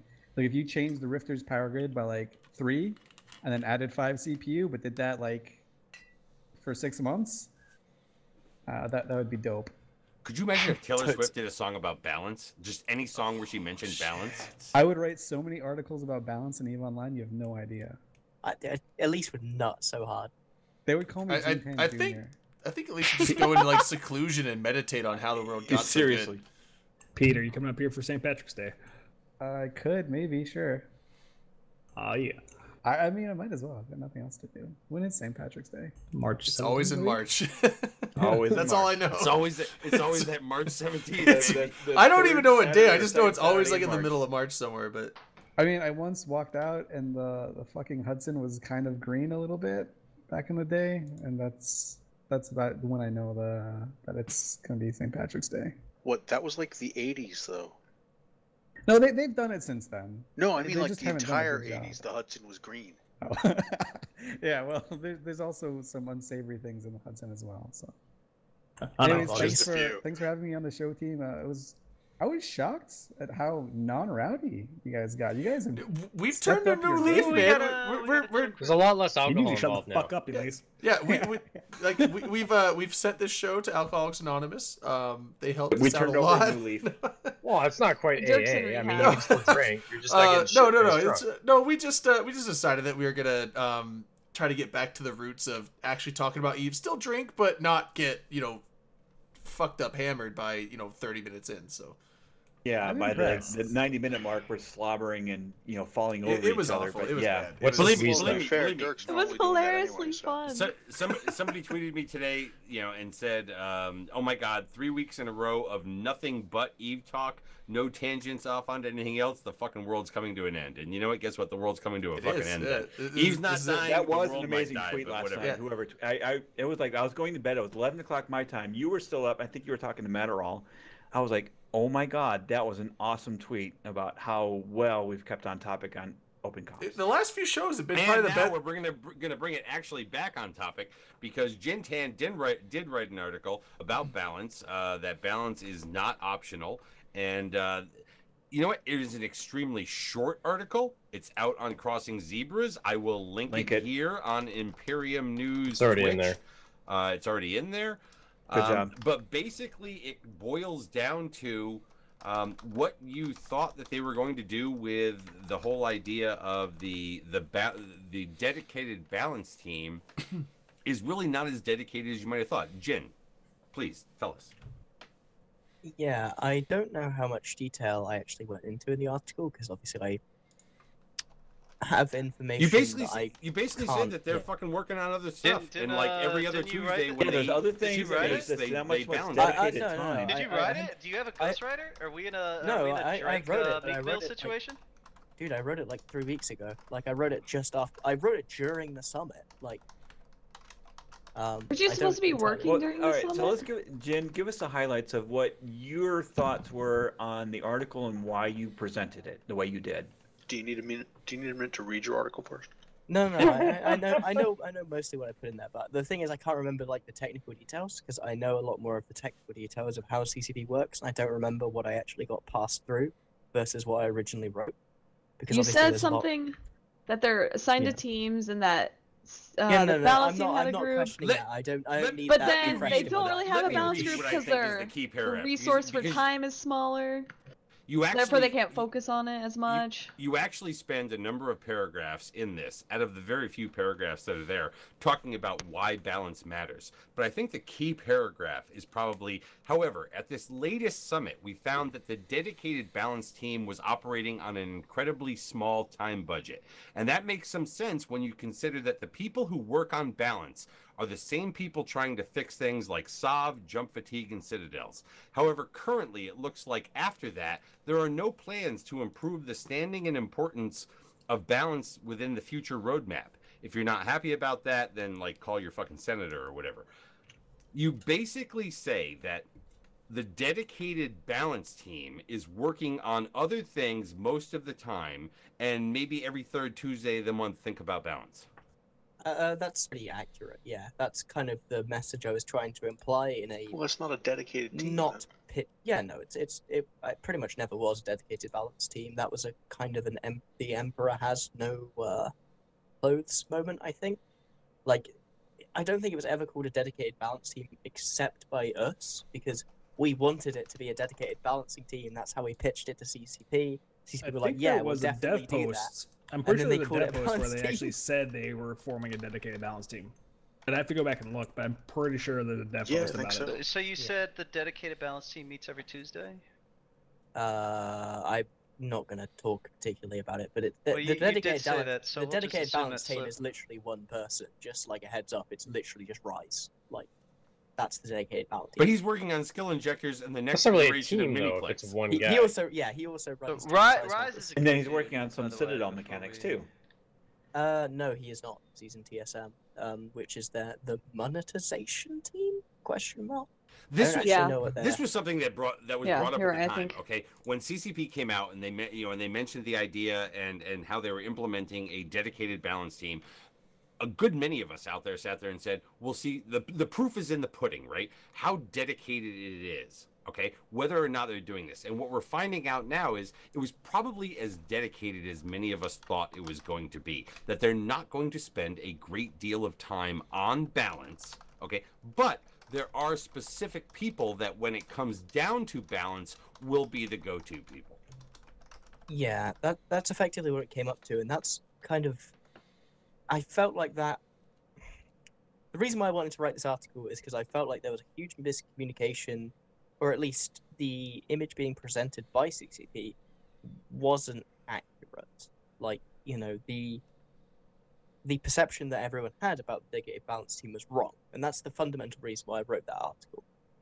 And I guess the implicit message in there is, you know, if you guys feel like balance is an important part of the game, if you feel like having those, you know, what Elise talked about, those small, incremental, iterative steps towards making the game interesting and giving people more new information to play with in terms of theory crafting, in terms of everything from, like, you know, what qualifies as thanks for the 100 bits, Are we talking about just ship attributes, or, like, for instance, is the February 13th Upwell 2.0, is that not balance? That is balance, but that there are teams for that. There's Team 5.0, which is the dedicated sandbox team. That's the title they're given in CCP. That's their role. What is balance then? Is it just I'm ship specifically attributes? talking about ships and modules. That's generally what we talk about. Okay, well, I gotta step in here. One of the biggest problems about constantly tweaking ships is that it takes a while for the meta to develop at times. No, Well, I totally agree with that. But the problem is that I don't like how. Yeah. I mean, I don't feel like right now the problem with ship balance is I don't think it's all just about the ships, because the meta is about the citadels, and like hacks and assault frigates, they needed touching up for a long time, and like those outside of the meta, and stuff like that can be just directly related to ship balance. But when it comes to your battleships and your cruiser, I mean, things that are going to be used in larger stuff, I mean, you have to take into account everything. So you can't really just have a dedicated ship team. Without citadels, there are a lot of things to beat Macarial fleet. Like Yeah. the Macarial fleet is not bad, but it's especially from a cost effectiveness standpoint, it is not unbeatable by any stretch of the imagination. Well, the downfall of artillery has always been its rate of fire, which is why, like back in the day, Alpha Fleet would always lose to Rock Fleets at optimum numbers, because their rate of fire is able to cycle quicker and they can remove ships off the field faster. So I mean, there's a lot of different things you have to take into account. Conversation about why Macario was balanced and or not balanced. No, what we're saying is I don't know. I think you did mention Sveeples in your article. Yeah, and that's where I know. And that was a very deliberate choice. There's a reason why I pointed to the Zvipple and not the Ishtar in that point, which I think you kind of have to understand here, ProGod, is that not everyone in this game is affected by citadels. No, like, you are right about everyone in this game is affected by the balance of the game. That's why I wanted to point at it specifically. I'm not saying because that it's they something shouldn't be that literally touching up- everyone. I'm not The saying that they Alpha should be ship touching up rebalance. ships more, but there are a lot of different, you know, like Citadel mechanics influence fleet comps as much as, you know, ship attributes at times. But you're right, there are plenty of things that happen outside of Citadel mechanics that could use touching up from a, you know, a ship balance team. It's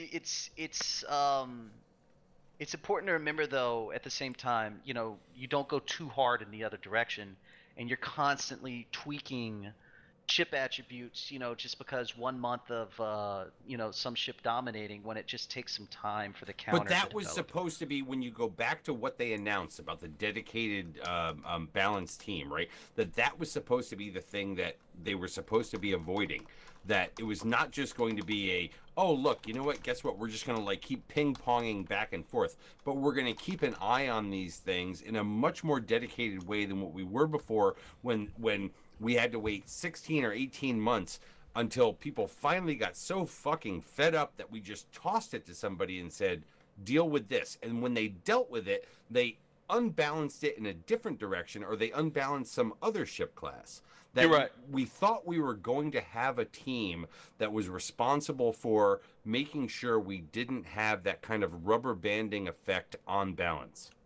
Yeah, no, that is a good point. When you pass ship balance around from team to team, you end up having different mindsets, different approaches come in, and you end up with a lot of overlapping, I guess, concepts that end up breaking things more than they fix them. That is true. Something I want to specifically bring up here, ProGod, as well, just to talk about those earlier points you brought up, is a concept that me and Hyde discussed during CSM 10, which is Mr. Hyde. Okay. He's actually still active in the game. Like he actually. No, yeah, I didn't hear you. Yeah, no worries.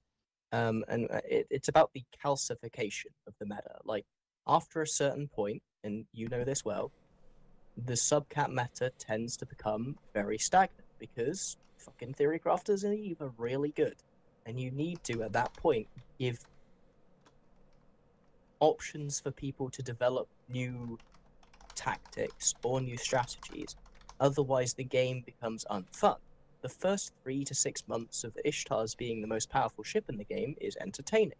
The next 6 months are fucking awful, and you want them to be fixed because it's no longer fun. Because you know. Well, they were never. No, they were always broken. It was just fun to abuse them the first 3 to 4 months, and then everyone adapted them, and it was no fun. Like when something as broken as Ishtars or Dami Century Assign comes into the game, like it's broken the moment people start using it. It just takes a while for everyone to start abusing it. Sure, I can see that, but the thing is that there's a very fine line there that I think is important to note. Like anything can be fun for 3 months. It's very unlikely that a meta will remain fun for 12 months, and that's why something we Hyde and me pushed for a while was the idea of having, quarterly balance reviews in CCP, and that never went anywhere because they want to stick to a schedule. No, I think you can make arguments either way on that. That's a very, very debatable thing, and I think that was the wrong angle for us to take on balance, to be honest. Yeah, here's an issue. When you start doing stuff like that, EVE is a game where it's not like Overwatch or something like that, where if they change some of the heroes in Overwatch, that doesn't really affect any of my past games or anything I've done right up until that balance change. I just log in, I look at the changes, I think about them a little bit. I'm like, okay, maybe I need to play this hero a little differently now. But in EVE, you gotta long-term planning is a big deal. But when you run an alliance, and you know this, you have certain fleet concepts that you develop, and people start training up to them and all that. If you're constantly changing the meta, then it becomes difficult to long-term plan. And when you have difficulty long-term planning, it becomes difficult to run an alliance and actually set up a skill tree for your pilots. It makes it harder for new players to get into the game, because people like me and you, who I can fly every subcap in the game perfectly. Whatever balance change they throw at me doesn't affect me at all. But a 6-month player perfectly with skills. You don't mean like to counter that. I have a direct counterpoint to that. I'm a decent pilot. And that's the alpha ship rebalance that was done by CCP Rise. That massively benefited people who had made any sort of decision in terms of training, because it leveled the playing field. Right. Suddenly, your decisions in the past had less weight, but it didn't make anyone worse, if that makes sense, because that meta is it was very static and everyone knew where it was. But by giving some ships a step up and some ships a small step down, it didn't make any ships that were previously viable non-viable. Well, yeah, and I think that's an important. If you hit balance really well, that's a good thing. But if you're just changing ship attributes every 3 months just to shake things up a little bit, you're really just making it harder on new players. The other thing with that is that I disagree with that. I think that's a Mal'Canis law argument. You're saying that only hurts new players, and I don't see that argument. Well, explain why you don't see that argument, other than let me throw something in real quick. The other thing is that games like Overwatch, Dota, League of Legends, things like that the games in those settings are very self-contained. It's like you get into a game, it lasts 30 minutes to an hour tops, and then it's over, and then you move on to the next. EVE is not like that. EVE is a perpetual game. And so any kind of meta shift, regardless of how long it's been since the last one, is going to affect people in the game. And I've been on the receiving end. Like when I was brand new in this game, even like a year and a half into playing this game, I was chasing metas. Like I was just like, this is the new meta, this is the new fleets. Okay, so I gotta train for that. And then like when you finally get close to training into it, they switch doctrine fleets. It's like, shit, now I gotta train for that. I don't have skills for that. So it's like, as a new player, yeah, it's like you're always gonna be kind of on the shit end of the stick of that, and there's kind of nothing to like. And this is why if the changes happen very rapidly. Well, real quick, if the changes happen very rapidly, it's going to be really tough for new players to keep up with that. But at the same time, just the sheer nature of EVE compared to those other games is that you can't, like, no one wants the meta to stay the same forever. Like, there needs to be change at some point. But when there is change, it is going to affect people. If the meta is so strong that everyone uses it, and I know everyone uses Macarials to hit a Citadel, but right now the battleship meta is pretty good. There are many viable battleship fleets right now. I can name at least 6 different battleship doctrines that are in widespread use across Year Zero right now. There is a way to hit balance to where there's a rock paper scissors effect where, you know, yes, I can bring Macarials, but you can counter it with Rokes or Maelstroms, or that's a bad example, but you know, like there is a way to hit it like that. Huh? I love the Maelstrom. I can beat Macarials with Maelstrom. Tempest Fleet issue. Some people can. Long live Tempest Fleet issue. The thing is, ProGod, like the counterpoint that I wanted to bring to your argument was that you're just fucking traumatized by like years of CCP not nerfing something for 18 months and then putting a shotgun in its mouth. I absolutely love when they change. No. You're traumatized by the specific pattern of balancing that CCP has done in the past, where they leave something ridiculously broken for 18 months and then they take it out behind the sheds and fucking shoot it in the back of the head. What are they bringing Oracles back, man? I mean, like that is coloring your conversation here. You're saying if something gets nerfed, it will never be used again, and therefore that makes it non-viable. No. I'm not saying that at all. What I'm saying is, if you're constantly balancing just for the sake of shaking things up, then you are you have a completely unstable system that's not based in things need to be balanced. You're literally balancing just to change things up, just to give people some flavor. Yeah, it's less balanced. It's more just shifting one powerful thing for another powerful thing. So I think you guys are thinking at this at like big ship level, but you can always do it at smaller ships, right? Like the frigate level or assault frigates. Yeah, you could. No, but it doesn't have to be. But it doesn't have to be super drastic. Yeah, but it doesn't have to be super drastic, right? Like, no, it could be Kestrels. Well, I mean, like, even the changes themselves, like, I think, didn't someone in here say, like, oh, let's change, like, the power grid a little bit, or let's change the CPU, yeah. Just changing things just a little could, you know, change up the fits, or, you know, make something that seemed to be super overpowered or commonly used, like, more on a level playing field for its ship class or whatever. Like, even small tweaks like that. It doesn't have to be like, oh, how do we make everyone not use Macarials, or oh, how do we make it so we don't break things with Tengus or something like that. You can just do small minor things, because obviously you're always going to have frigates in these massive fights as tackle and other things like that. Well, the time we see balance is when we see something that has been critical massed by Tengus that were slippery Pete's, right? That meta pushed things to the next level. That's when we call for balance, not just because the Rifter needs 3 power grid or 1 CPU. That's when we really don't care about balance. We care about when something is pushed too far, what Jintan is talking about. Yeah. Well, the problem is EVE is very rock paper scissors. X fleet beats Y fleet, which beats Z fleet. I mean, it's just the way it works. So if you're balancing too often, that meta doesn't have time to develop. So like small little changes would be fine. But I don't know if CCP actually has the manpower to actually dedicate like a bunch of people to watching the meta and the changes. And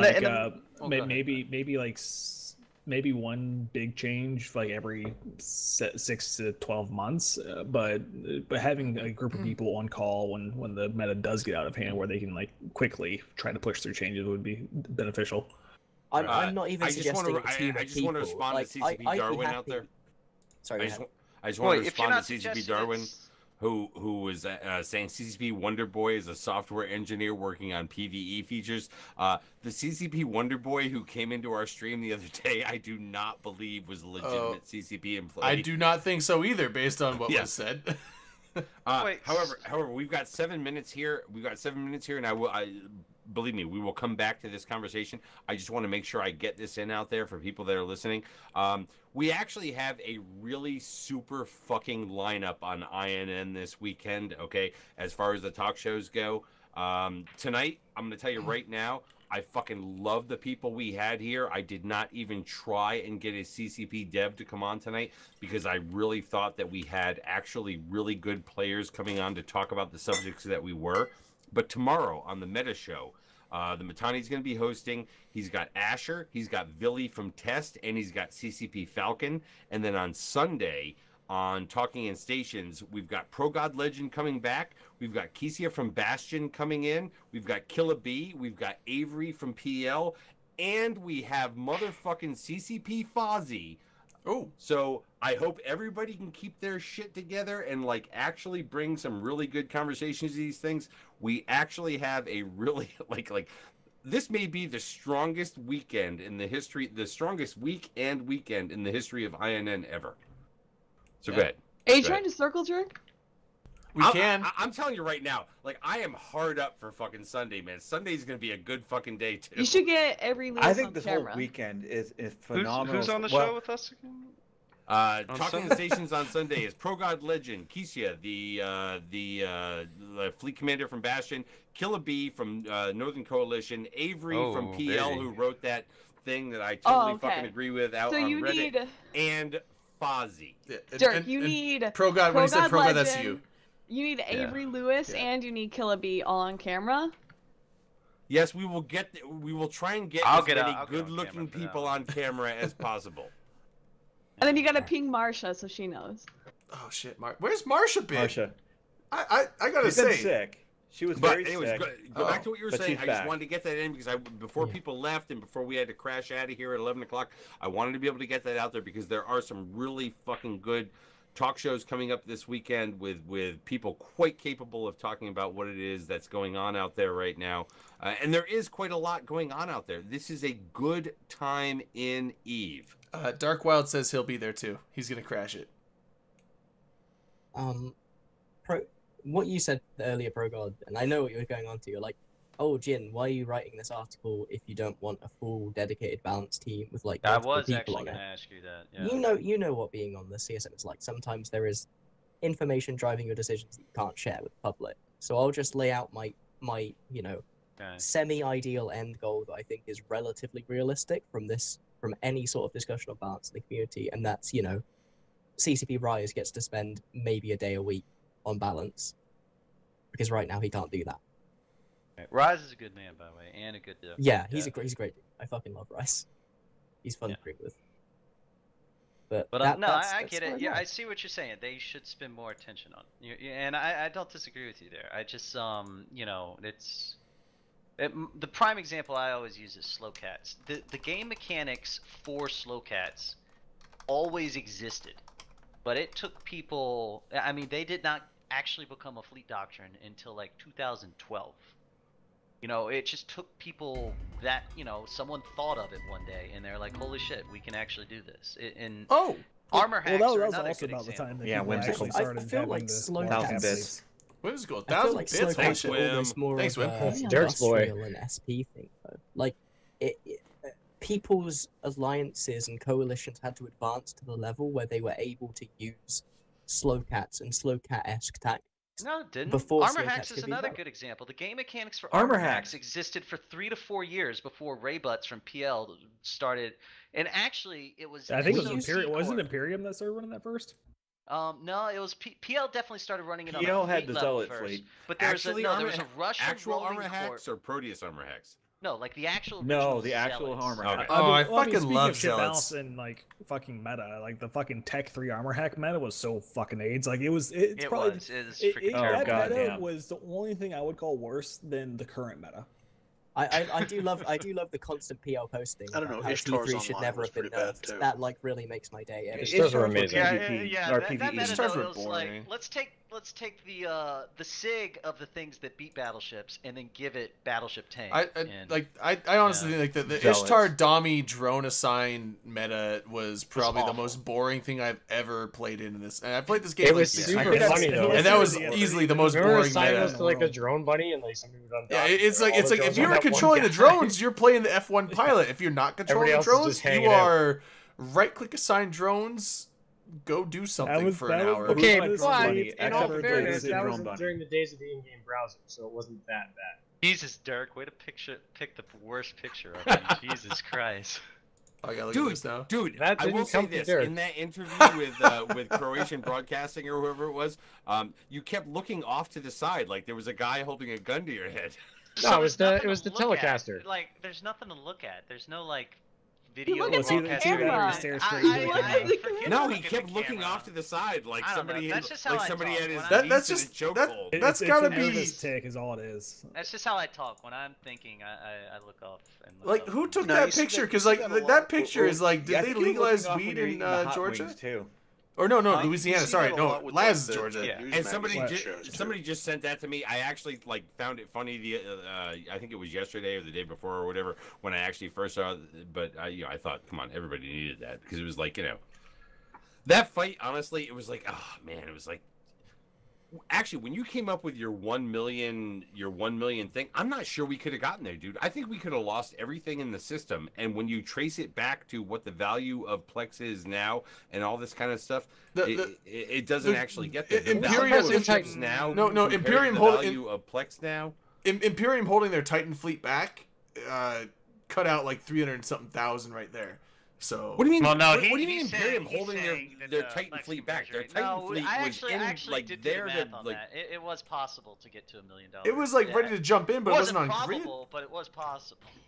We calculated Titans being valued at just under $1,000. So you would have needed something like $1,000. Yeah, but wasn't there like 300? Back then, those articles were valuing them at like 3,000. But wasn't the 300 Goon Titans not in system? They were sitting off ready to jump in just in case.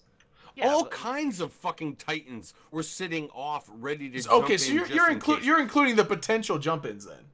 He's including pods, the 6,100 that were in system were nothing compared to what was scattered throughout the area out there, right? Oh, okay, so you're doing like kinds of hardware. You're doing a metropolitan encompassing. Yeah, he's talking about like slave sets and stuff. Okay. Hey, we're at time. We're at time. We are. So we're gonna have to wrap this up. You know what? I want to thank everybody for fucking coming tonight. Yeah. I mean, very honestly, I sat there and reached out to people that I thought could add to a conversation that was following this. We had. I don't use this term often. The intersectionality